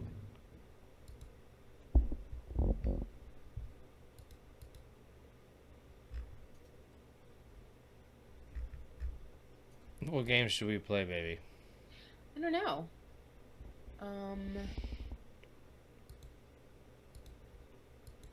There are still 32 people here, so theoretically plenty of people to fill it in. I don't know if anybody feels like rapping. No, we're kind of on the low. We're not on the low latency. That's not a good one for that.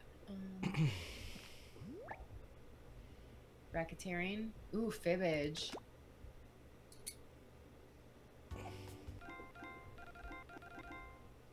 Yeah. No. Well, all right. Okay. Yeah.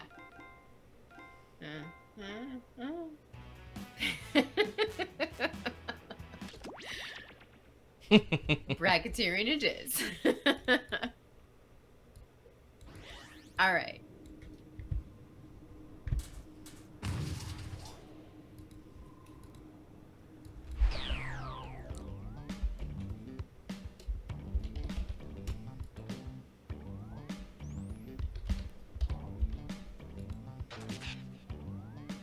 I love this mode where I get in first all the time.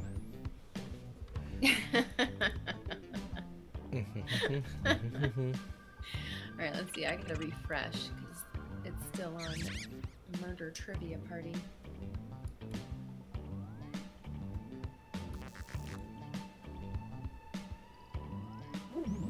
Kai says, thanks, Mike. I appreciate you. Get with me about where those shirts are going. Yeah, Kai, you the best, brother. The shirt is lit too, so it's comfortable as hell. Awesome. Yeah, got me feeling so fly.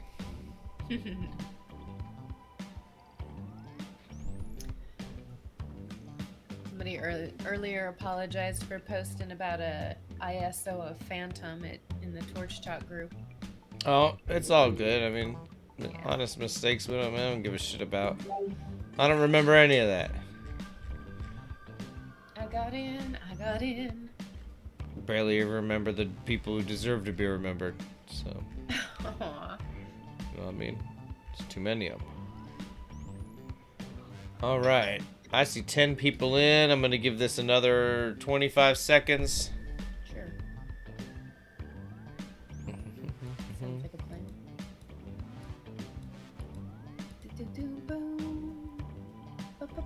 Boom. Speaking of Kai, man, y'all should check out the sweet ass. Hold on, what's all this? Another person. I said hide that damn sidebar. Uh-oh. Look at this, y'all. This is the Kai Dyes group. Look, it's the logo from the intro thing I made. That's Yeah. awesome. But anyways, oh, it's my boy. What? Ooh. I know, but man, look at this. What? Oh, that's sweet. The Halloween steez, the guitar. Wow. The Campbell's can, the fucking Plague Doctor. Nice. And the man is the fucking artist, and he's completely sick with it. Talented, Kai, yeah. Oh, look at this. What is this one, baby? It's a black kitty cat. It's the cat butthole. That's what I'm talking about. You see what I'm saying? I see. Hell yeah. All right, so yeah. Anyways, you guys should definitely check out the Kai Dyes group. Wow. If you're on Facebook, definitely check this group out. Anyways, is everybody in? Where are we at here? 11 players in. All right. Let's go ahead and get this party started. If you're not seeing this thing live, make sure your stream is set to live because you don't want to miss out. Waiting to be unleashed. We'll Big be fun. posing some of life's most important questions. Your answers will be paired off in a no-holds-barred tournament. And your votes will determine which answers advance in the bracket. As we whittle down to our championship winner, this is bracketeering. I'm sending the topic of our first bracket to your devices now. Coolest thing to juggle. I know this is a stretch, but maybe something could be cool to juggle. Type in the best answer you can think of and hit send. If your answer wins the entire bracket, you'll be rolling in cash. By the way, you can join the audience and play along by going to jackbox.tv and entering the room code.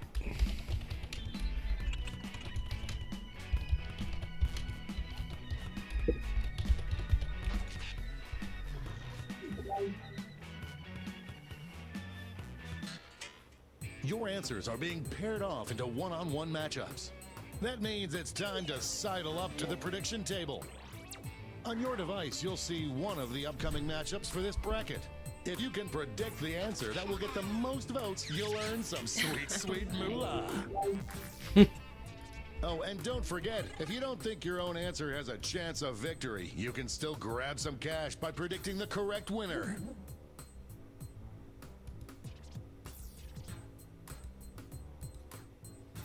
Time's running out. Time to step away from the prediction table. It's time to dive into our first bracket.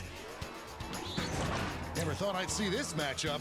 Use your device to vote on which you think deserves to win. But don't forget, if you change your mind, you can change your vote. Glassy answers get the vote. Something to keep in mind, people. Cans of corn is pretty sweet, though. I don't know. Somehow, some way.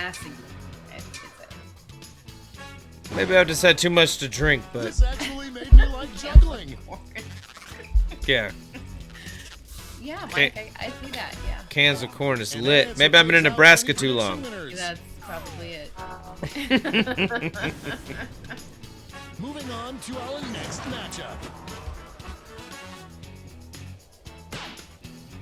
Remember, glassy answers win. It's too late to remember shit. An upset in the making. Will we see a final push? A seesaw battle if I ever saw one. Influence. Stock.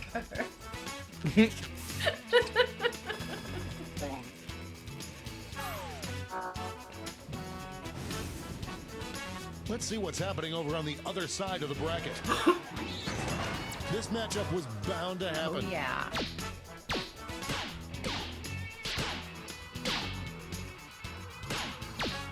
Or are we gonna go all glassy? The struggle is real. It's gonna be a glassy answer battle. This is awesome. I love it. Only a few seconds left to vote. The glassiest answer wins. I really do want to see someone juggle that. Is that you? I can't say, but it's a good answer. I'll say that. Yeah, exactly. It's time to round out the bracket with this Good ass vicious answer, matchup. man. Go respect the man who I answered guess that. There's one. Cat butts. Is there no glass answer on this one? Damn, in that case, it's got to be cat butts. Come on. Cheetah's kind of a glass answer.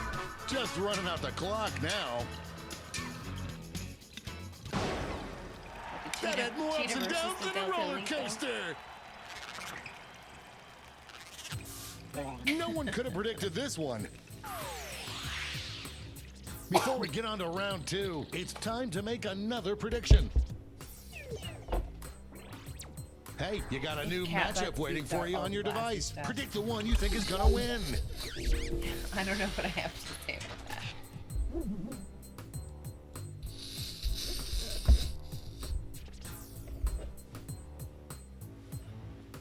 Whole world can't be cat butts. Come on, people. God, no, just wait. Time's running out. This is what happens when you allow mail-in ballots, you know. Let's jump back to our bracket for round two. This is a big one.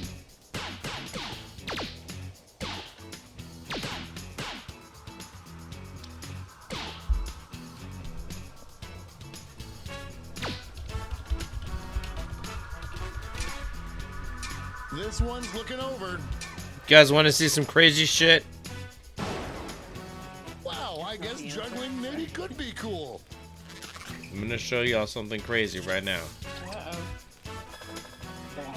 We have a few Here it lucky comes. winners. The finals are just a win away from these next 2 answers. Is it a cat butt? This is one Or is for it the somebody juggling ages. Delta? Oh. That's Kiva Ford, one of the best glass blowers alive. I am on The the Delta edge of my Mag. seat. Goddamn, you guys, you fucking assholes. You better pick lit Delta Mags. Epic No, I'm just playing. showdown. He has too much power in his hands. They did me dirty. I can't believe this. No, I'm just playing, but let's watch that shit again. Play that shit. And now we finally decide what is the coolest thing to juggle. What? Kiva Ford. Nice. What? Cat Butts is gonna take it all. Fuck you, cat butts. I can't believe this shit. Really going back and forth. Kai's girlfriend playing and shit. This is bullshit. We're in the home stretch. Well, I think it might have something to do with the tie-dye. We have our first winner. Like, alright, I'm just not gonna say a word. Great job, dude. Wow, what a bracket. Let's see how the Cat score Butts shook out. took it all.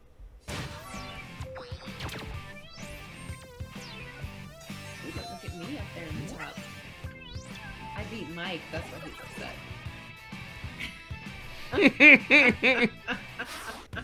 It's time for the blind bracket. Okay, but We'll the game start is with just the anywhere category. but over. Name any vegetable. Go ahead and write the first thing that comes to mind. We'll see the real bracket title after you answer. Mm-hmm. Cecilia got you with the cat butts. Motherfucker. I'm just about to be like cat butts. Mm-hmm.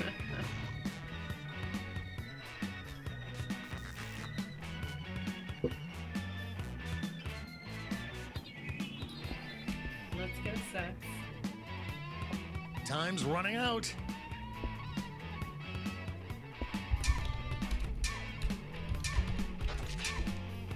Ooh, that was close. Let's see what this bracket is really Hard time about. remembering vegetables. Best over there. vegetable to nail to the wall and call it art. Oh, it's gonna get all profound up in here. Time to get in those predictions.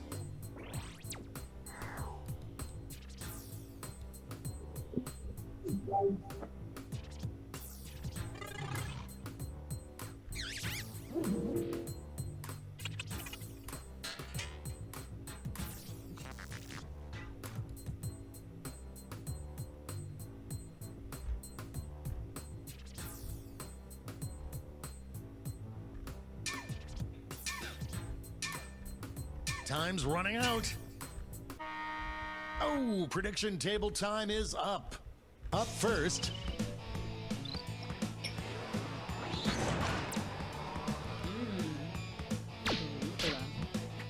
Staple that to the wall.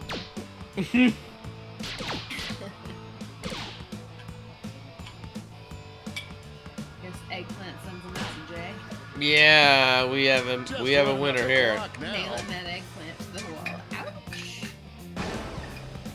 Nutritious and arty. Feed A you the surprise eggplant. win for some of our predictors. Next up, folks, I've been waiting for this matchup my entire career. This is making me hungry. I know, right? Damn. We got those dank beans downstairs, though. What are they called? Right, No that's right. one thought it would be this close. This one's going down to the wire. No, one person picked fennel. This is terrible. Oh, split vote. Tap on your device as fast as you can to cheer for your answer. I was over.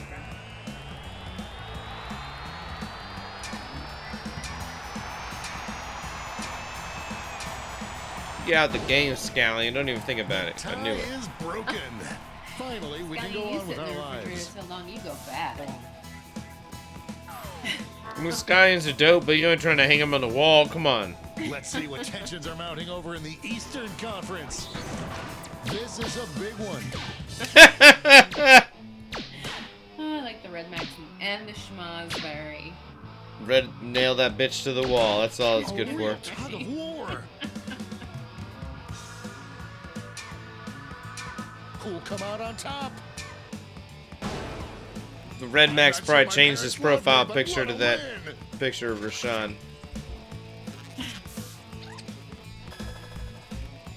If it had a profile picture, you know. Right, yeah. It's time to round out the bracket with this vicious matchup. Carry it. A clear favorite. Carry it? I'd like to see it. It's really going back and forth. Pumpkin? Good lord, this is the battle of people who can not fucking spell. The clock is running out on voting time. It was on purpose, I'm sure. Moving into overtime. Show your support for your answer by tapping on your device as fast as you can. Why am I not getting the tap? Those tap as many times as you can, but it doesn't mean you can tap. I don't know if it's art, but I know what I like. Some players just came up empty. Before we get on to round 2, it's time to make another prediction.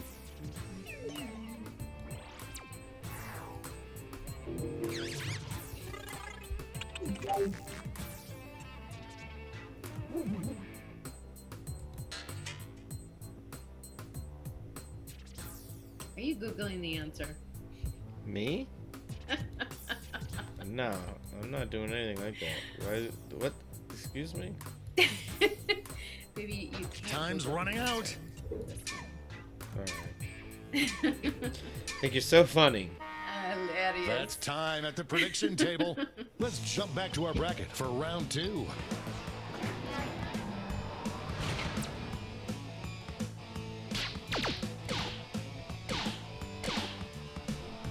Ooh, sneak preview, eh? I know, I'm gonna give the homies a super duper mini sneak preview in the corner of the dopest wicked glass shit. Nice. This one seems like a... Oh, that win was so big you could hear it in the next state over. Ooh, you guys are getting a little sneak peek of the torch pass.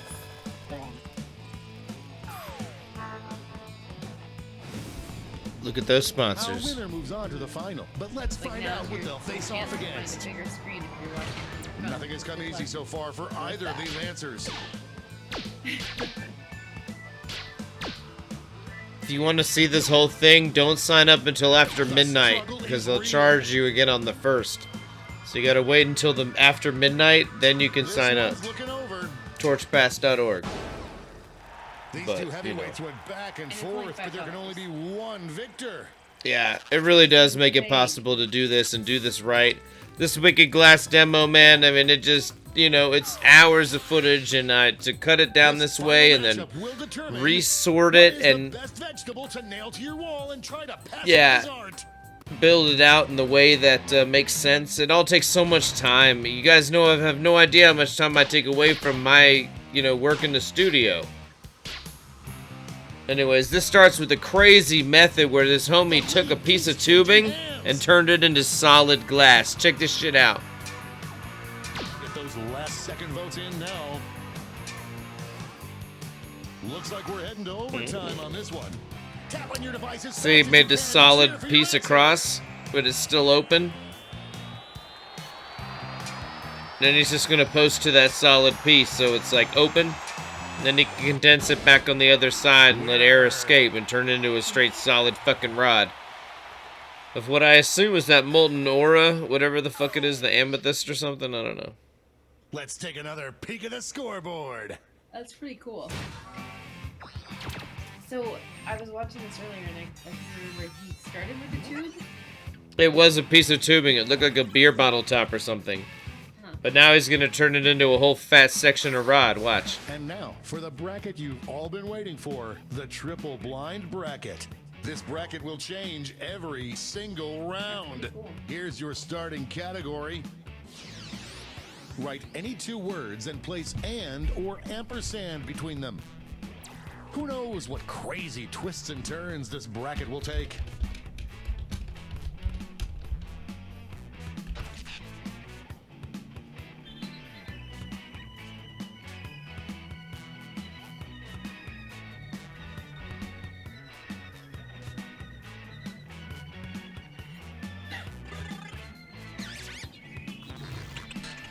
Big ups to Hanun, man. The homie shot the shit. I'll give y'all 15 seconds of it full screen. What? Look at that shit. He's just condensing it down into a fucking piece of solid fucking thing.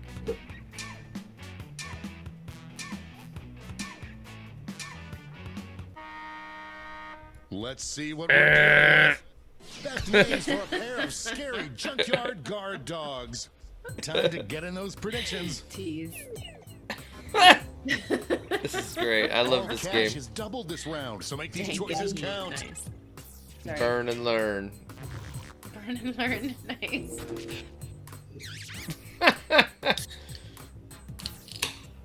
Ooh, what's going on over there, Oh, Carrie? sorry. Open my beer right in front of the microphone.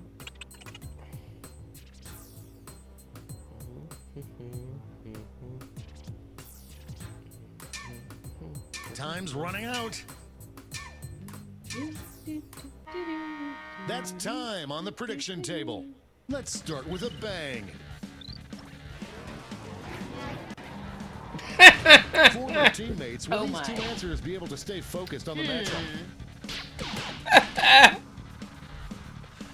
This is the best. Is Isaac with us tonight? Is that what's going on here? Just running out the clock now. Glowtree asked if you would do this to a tube end you don't want. That is one sloppy. Sure, why not?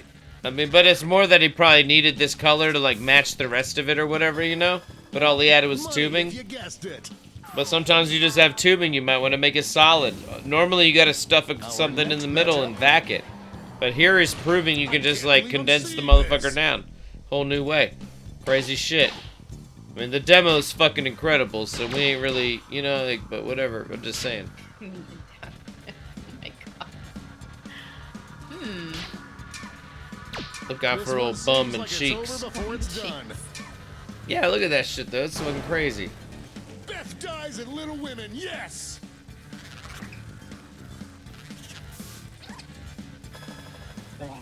There's cash if you predicted this one. Why don't we see what's going on the other side of the bracket? Look at that. Two titans squaring off. Boats and hose. Boats and hose. No one thought it would be this close. Alright, y'all. It's not too much. Looking over. Pay $5 if you want to see that until we have Ding Jimmy dong, with it's us. a Corolla.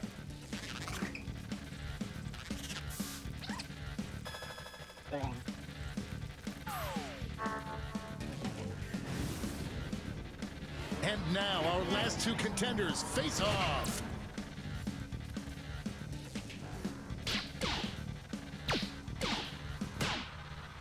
Ooh, I like that one. They speaking to me. Who, half and half? No dank and heat. Just run out the clock now. That's a good one though. Because I do use much more half and half than Carrie. She thinks that's funny, I guess. But I'm not allowed to talk about politics. You know what's funny is that was my answer. Was it yours? It was. Oh, goodness. No, it's what I thought at first. I thought the other one would Switch have up been. this bracket. No, I know, that was a good one. Best name for an acoustic I guitar usually don't rock put and in duo. between dang. Get those predictions in now.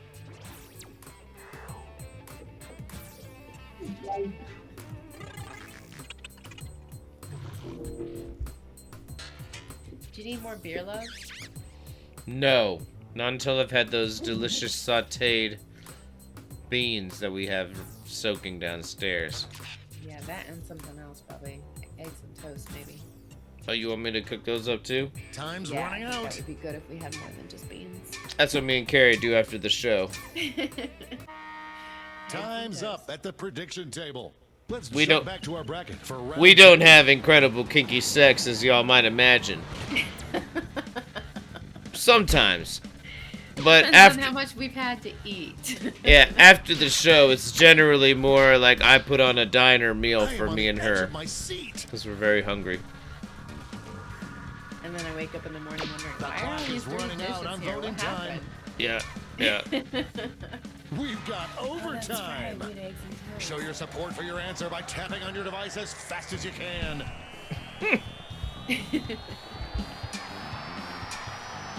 Come on, bums and cheeks. That tie went bye-bye. I like this idea. I should play some other shit that's like unreleased in the corner. It's I'm kinda pulling fun. up. I'm pulling I up like the that. joint. Yeah, I know, right? That just sounds fun. Stick around for game time. You might get to see some crazy shit that's Easy answer unreleased. to beat, but let's Right. check out the competition. Let's see what it is. Both What it be? toes. Dank and heat. Dank heat. Sick 'em. Oh wait, acoustic guitar rock duo now. What happened to the dogs? Alright. acoustic This one guitar rock. seems like it's over before it's done. Dank and heat. Out of the smoke emerges a winner. Can't argue with that.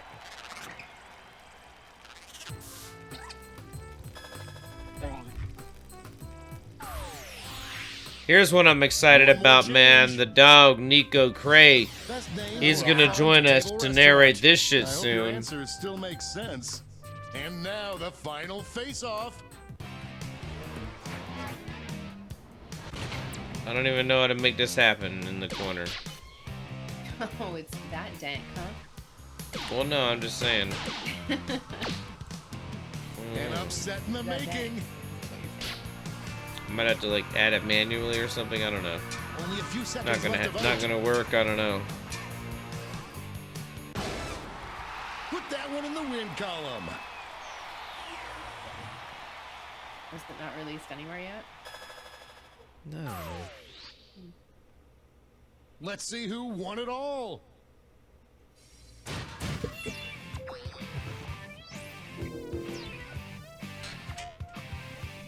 Oh shit. Yeah, yeah,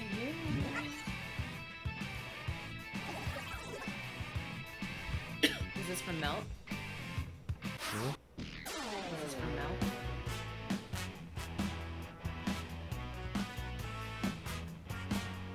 No. Oh, right. You went to. Did you go to Stoked after Melt?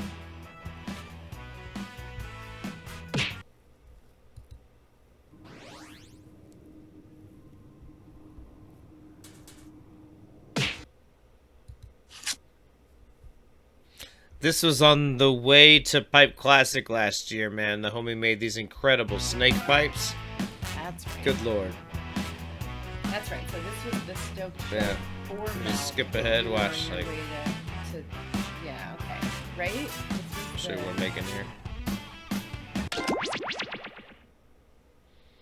Look at these incredible pipes. Ooh, amazing. Yeah, that's gorgeous.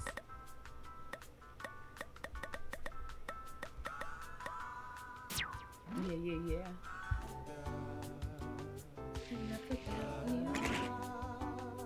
It's enough about me. Like that.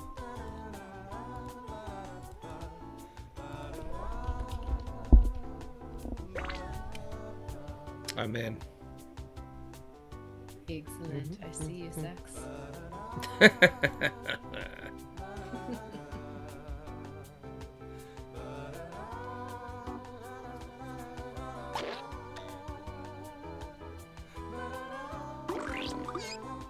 All right, everybody's filing in now.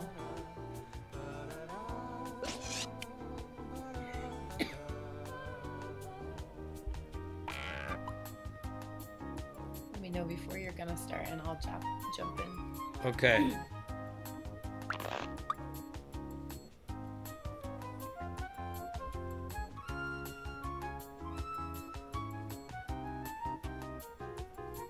Looks like everybody's in, actually. You can't join. So Alright. join the audience. Audience. Yep.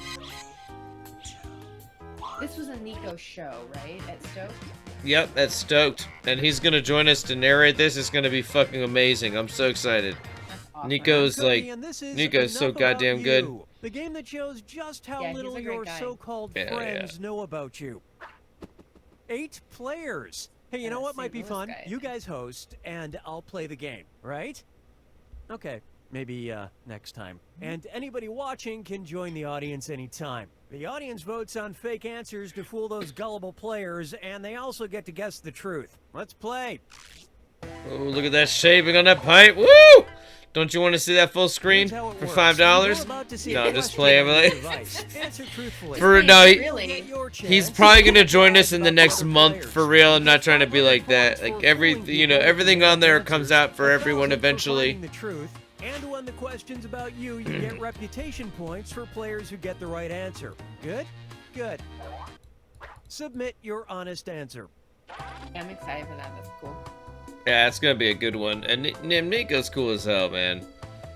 Yeah, absolutely. Cool ass fucking dude. All right, what is this? Landing on the planet of the what? Oh man. Answer honestly. Damn.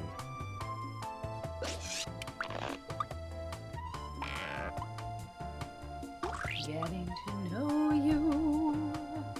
Getting to know all about you.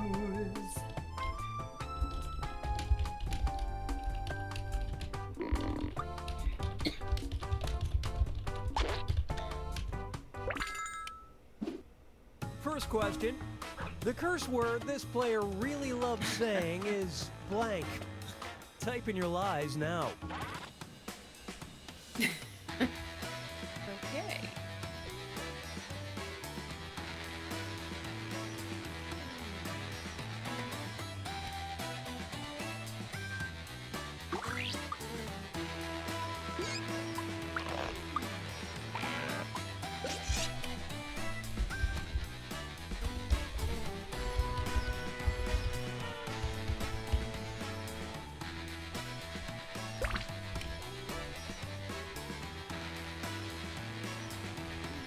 Hey, I'm serious about that timer. Finish quick.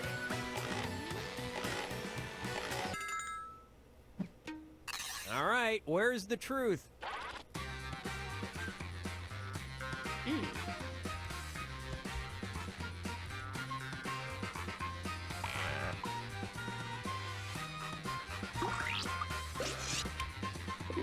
I picked my favorite answer.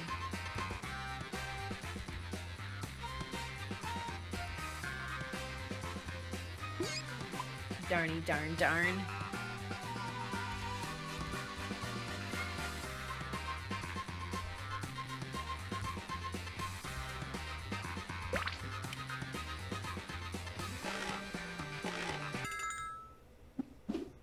Okay, what did everyone pick?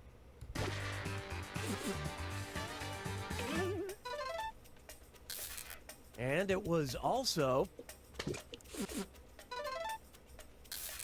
And can you believe it? It was also... Whoa, quite a few bucks. Was that planned?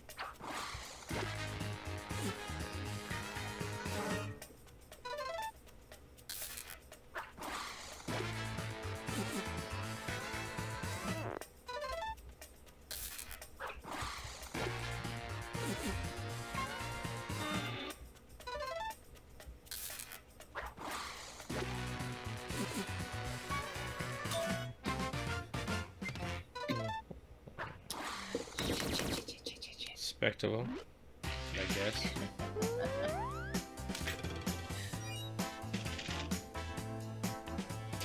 Oof. Baby. Here's a Nobody question liked for you. my thing The ever. first celebrity that this player had Well, a it's not crush as on common. was blank. Write your lies now. I quit. Aw, baby. I was gonna tell you an answer that you should put for this one. Johnny Depp.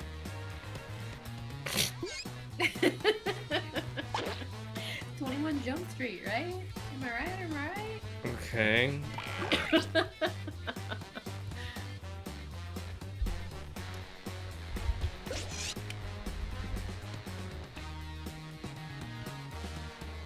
Hurry up and finish before time runs out.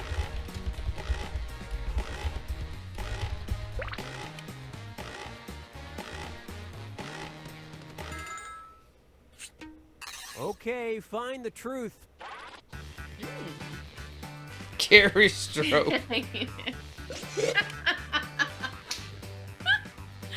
Drew Carey is also spelled wrong for Drew Carey, but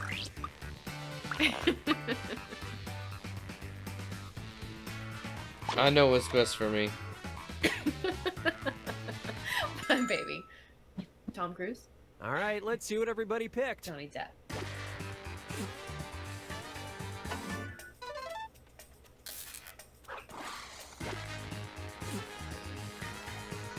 Oh, that's a good one. It was a good one, but I only got one person. So be it. Carrie, good job. Adam good was job. right there Yeah. with me.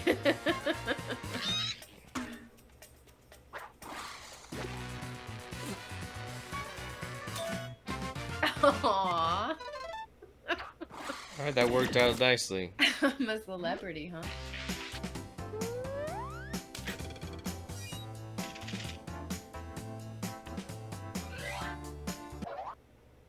Okay, focus up. The longest line this player has stood in was for blank. Enter your lies now.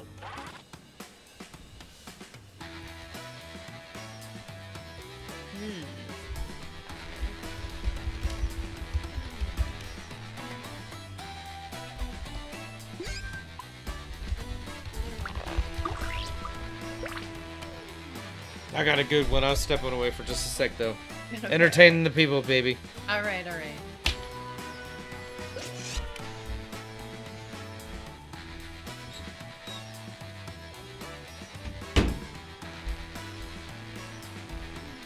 Finish quick before you ruin it for everyone.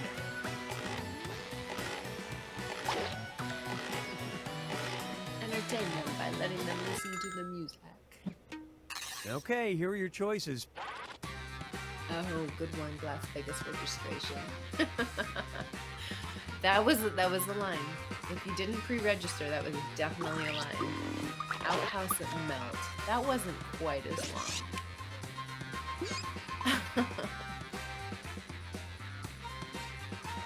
Roma testing.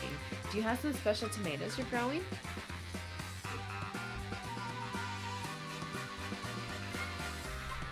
I don't know what 37 hours. That's a long line for something. Black Friday?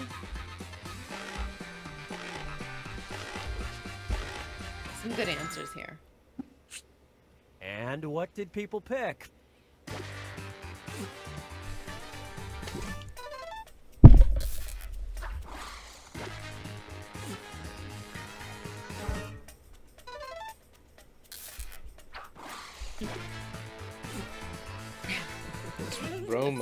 Rona testing. Tomatoes.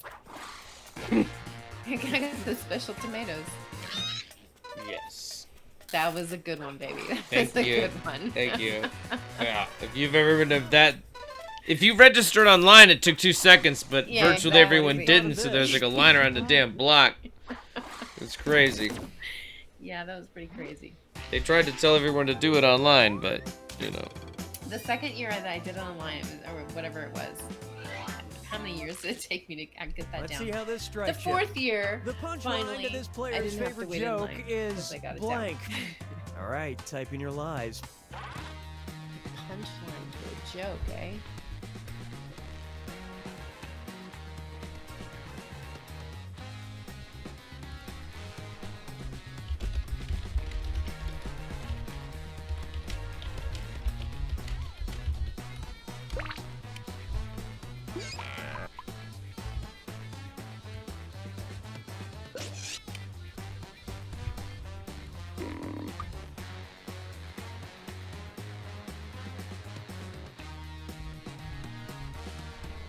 Hurry, time's almost up.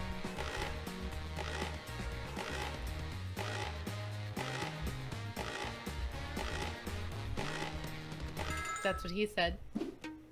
Okay, here you go. Find the truth. Oh.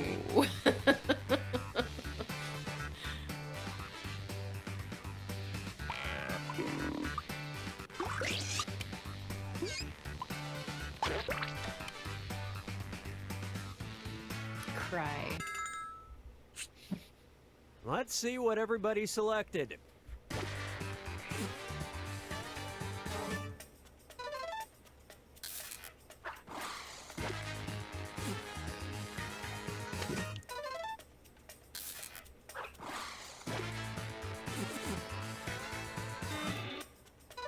Motherfucker.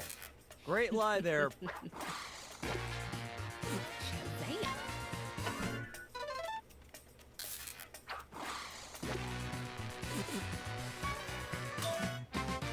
I got it. Good job, Carrie. Yeah.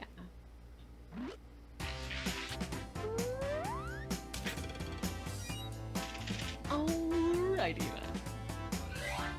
Catfish is way out ahead. With a Okay, name here's like the that, question. you know, it's hard to The go. coolest thing this player has ever won is blank. Torch Okay, talk enter sticker your pack. lies.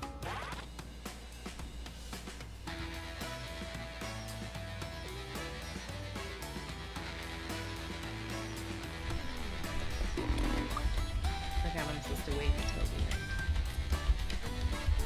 end. Oh, I'm so hungry. Is this the last game? This game is over.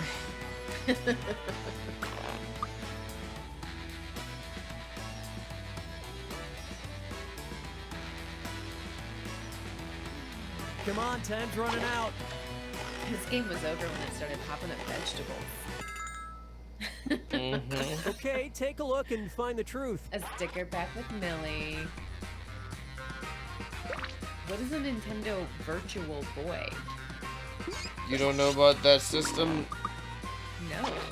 It was like this, like, it was like a 3D version of the Virtual Boy. It was all red graphics and shit. It was pretty cool. Virtual Game Boy or? It was like a Game Boy, but virtual. It had like a headset I thing love you had this to part. like sit down with and lean your face into. Interesting. And the games were in 3D, but like they only made like 12 games for it, and then they abandoned it completely. Got you, Catfish. That's Texas lie right satisfaction there, enough for me. yep. I was gonna say you know an awful lot about this. Good lying there, well Look at fit. that sticker pack with Millie. I used rubber, huh? Look, I mean, I accidentally put it in the pack. I didn't mean to. Nice. You guys blew it. Aw, second chance. What? Congratulations. I'm glad you got that second chance.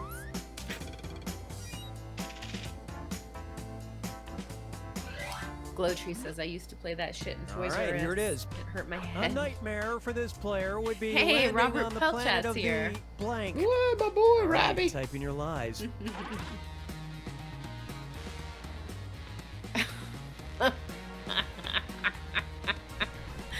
What's oh happening? my. A nightmare for sex, huh? What? Oh yeah, true.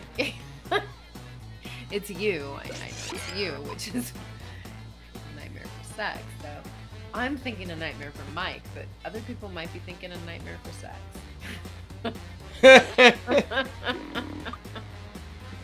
Could be one and the same. Yeah. Hurry up and finish before time runs out. I don't remember what I. Oh yeah, I made one that was gonna. All right, pick the truth. No carry. Aw. Aw. The planet of the no carry. Yeah. That would be a nightmare. I have to agree. Planet of the cat butts. Oh man, my what? There's a couple of Red Maxes here. Planet of the British Broadcasting Corporation. Interesting answer. Macho cisgendered males. Okay. People who smoke out of silicone. Oh yeah. Planet of the Red Max. Two Clicking Red on the Max wrong answers. screen. Planet of the Frat Bros. I know, right? Rubber thank Okay, let's take a look.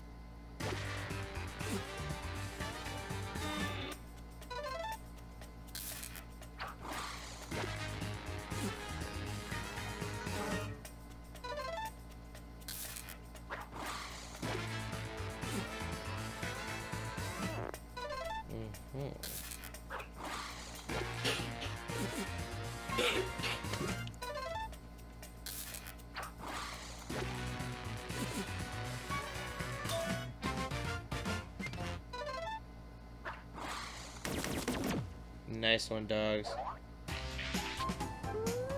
What was the truth? Planet of the Big Black Cocks? No, I'm just playing. It was the people who smoke out of Try silicone. this one. Gotcha. An unpopular opinion that this player has is blank. Write your lies now. John doesn't like to wear a mask.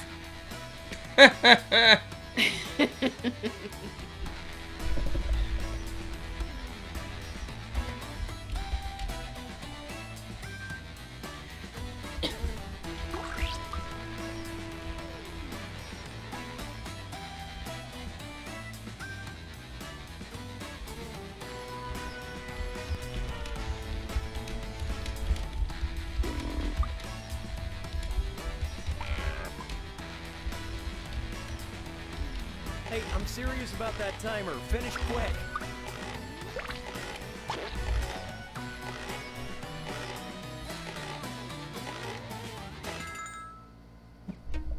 Okay, which one is the truth?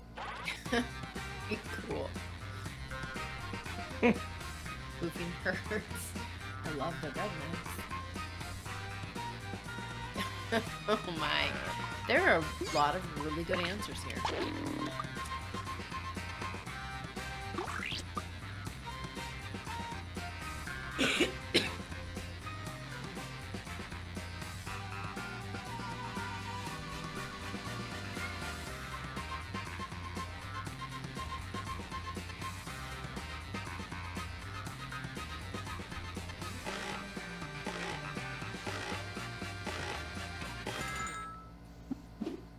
All right, let's see what you guys picked.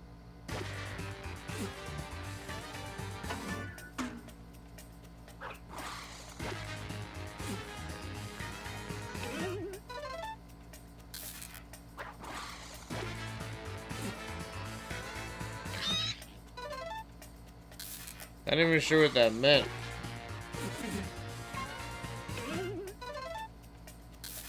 That was a big one.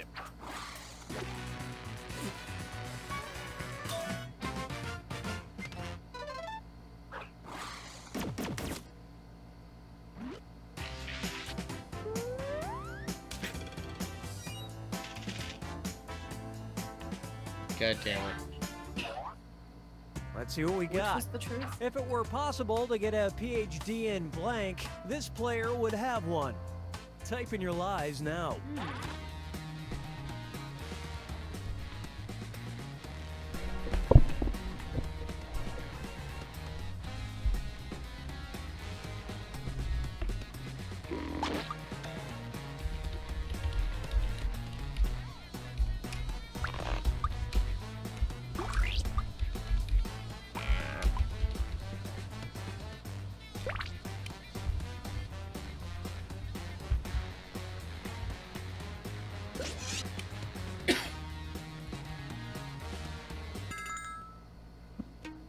Okay, where's the truth?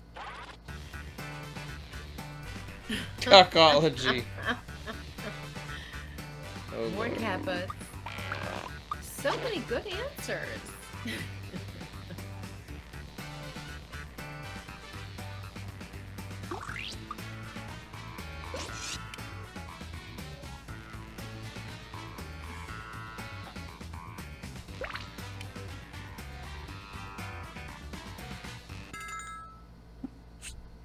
Let's see how things shook out.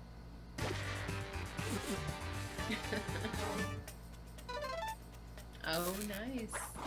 That's what I happen to have a PhD in, so you know. Of course. Well, that and many other things.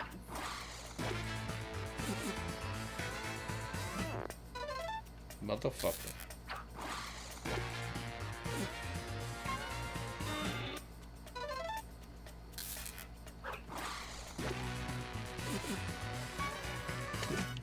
Fruit. Oh.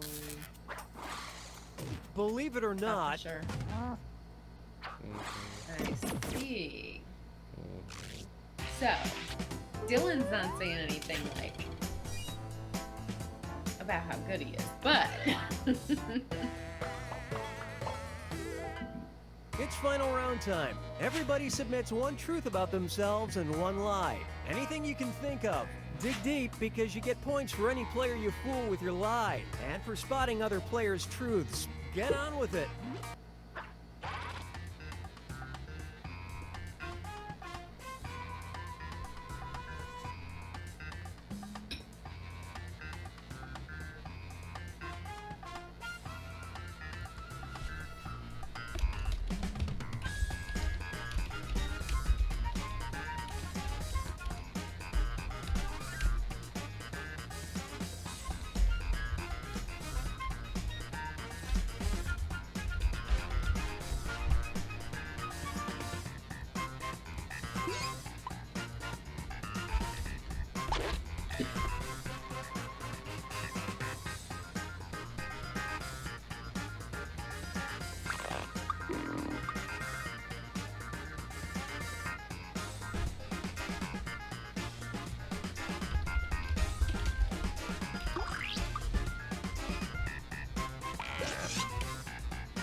Timer's at the halfway mark. Remember, you need one truth and one lie.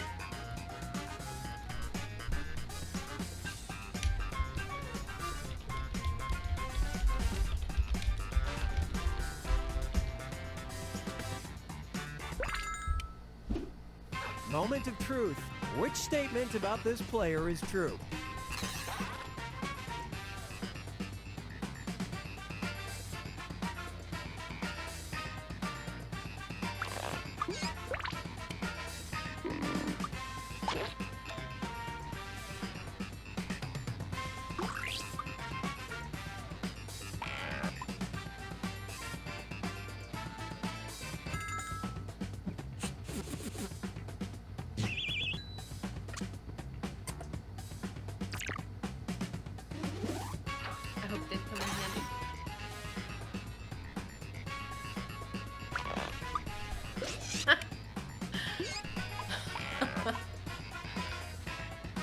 Thank you, Adam.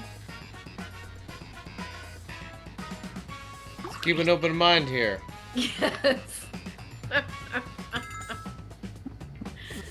Only forearms, huh? Take a guess. Oh my.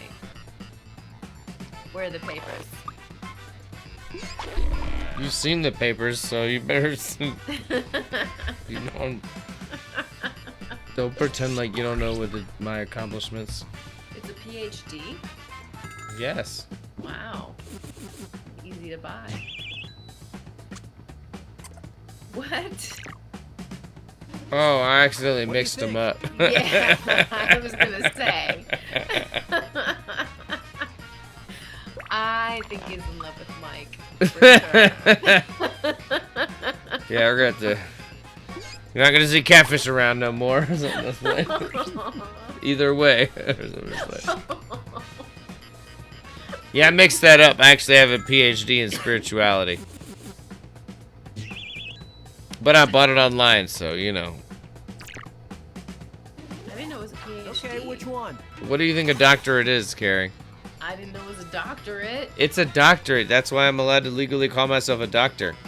Oh. Interesting. I'll have to look at my paperwork. Doctors Carrie and Mike.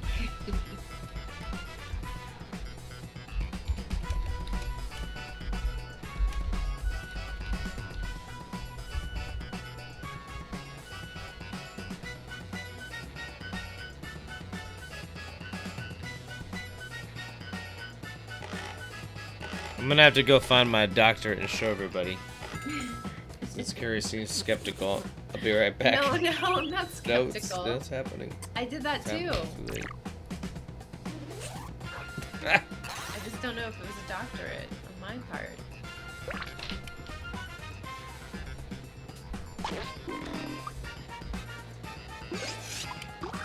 Well, let's see how much everybody thinks of Joanne here shortly. How talented are you?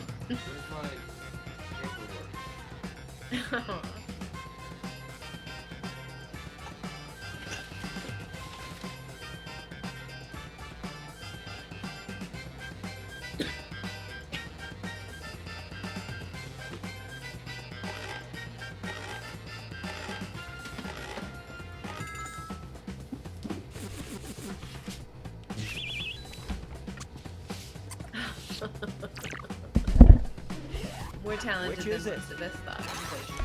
That's excellent, though.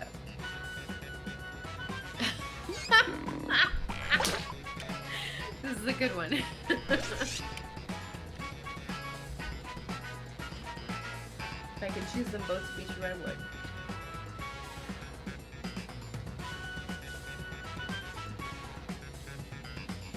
I guess I was lying. I forgot. I have a doctorate in divinity. Divinity. Yeah. I'm gonna show you guys. Close enough, but you get the idea. I forgot the deal. I'm not good at this, man. I haven't looked at my degree in a while.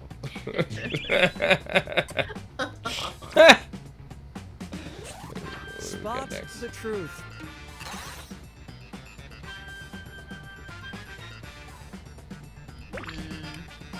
I'll show you guys the deal here. Dr. Mike Mason. I don't know why it doesn't want to do the thing, but There we go. That's where we can see it. that's me, y'all. It's your boy, the Doctor. And published So author. hereforth, please refer to me as Dr. Mason or Dr. Dank Heat. Dr. Dank Heat. Dr. Dank Heat. That's right. They call me Dr. The Dank. Dank Heat Doctor. Dr. Dank. Y'all thought I was bullshitting.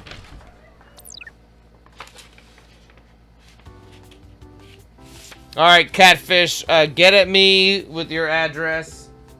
PrizeCentralStation@gmail.com.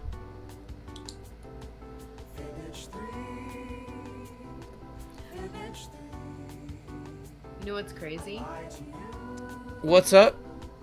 Both of the sticker pack and Millie winners Mm-hmm. had fish in their name. Interesting. Mm-hmm. Good cat. Pearl's popping up to say what's up, you guys. Pearl? Pearl's still in the game. Yeah. What up, Pearl? Aww.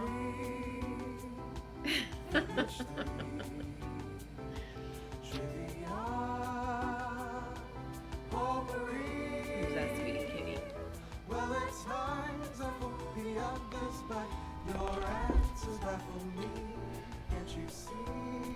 Alright. I was enjoying that theme music for Fibbage. That shit was tight. Oh, yeah. Yeah, we gotta get out of all of this. We're gonna exit all these games. They're going away. As is the show. Oh, and it's Carrie. Yo, to anybody who's still with us, thank you so much for joining us for game time, and hopefully you enjoyed the demo. Huge shout outs to Rashan. I mean, everything I said was just, it is what it is, man. This is a dude who really set the example, like, when I came into this thing. And, man, just a pleasure to have him. A lot of fun. Huge shout outs to Rashan. Mega, he's probably not going to watch the end, but thanks to him. Thanks to you guys for joining us. That's why I get to do this. That's why our industry has this coverage now. It's because you guys are here every week, making it a good-ass time, making it a party, making it a positive thing, making the community that grew around this a positive thing. Y'all are the best out there. I can't really say enough about it. I really appreciate everybody who tunes in and makes this such a positive experience for me and for everyone involved. Shout outs to Kai, man, the fucking Kai Dies homie. That's with right. these sick ass fucking torch shirts, man. He does all sorts of dyes, but he's a glass artist, so he makes some ones that speak to that side of his artistic thing, whatever expression. So with that, I will bid you guys farewell for now. We'll definitely be back next week. Next week, okay, we have like a Flame Off special. So you're gonna get to see all kind of, I'm just gonna be pouring through everybody who was there and picking and choosing the dankest shit. Awesome. So it's gonna be fun. It's gonna be a cool show, and then there's the virtual show going on. If you're sitting on a shitload of fucking stuff, man, you might want to take advantage of that. They're gonna link you up with a ton of buyers via Zoom or whatever. I don't know all the details. It's not, like I document the flame working, but that shit looks tight. Who knows? So, anyways, I'm looking forward to that next week, and then like I said, I think hopefully after that, I think Nico might be joining us. There's a whole bunch of cool shit on the horizon, but it's all because of you guys and all the stuff over the past few years. Most of you guys, if you're new, welcome. But most of you guys have been here with us for some time, and it's because you all are here making this dope as shit, making this a real fun time for everybody. That's why I get to go film all this stuff at all these. That's why the doors are open. So I really do appreciate you guys. This is just this circle of love that, you know what I mean, that really makes everything possible. So huge appreciation, all y'all out there. Pearl says good night. Hand y'all off to Carrie. Much love, y'all. Thank you, everybody, for joining us. Because the glass is empty now. It's been a great evening. I'm so glad that Rashan could join us. And thanks to Mike for all the work that you do to put into this. Thank you, everybody, for being here. And we'll see you next week.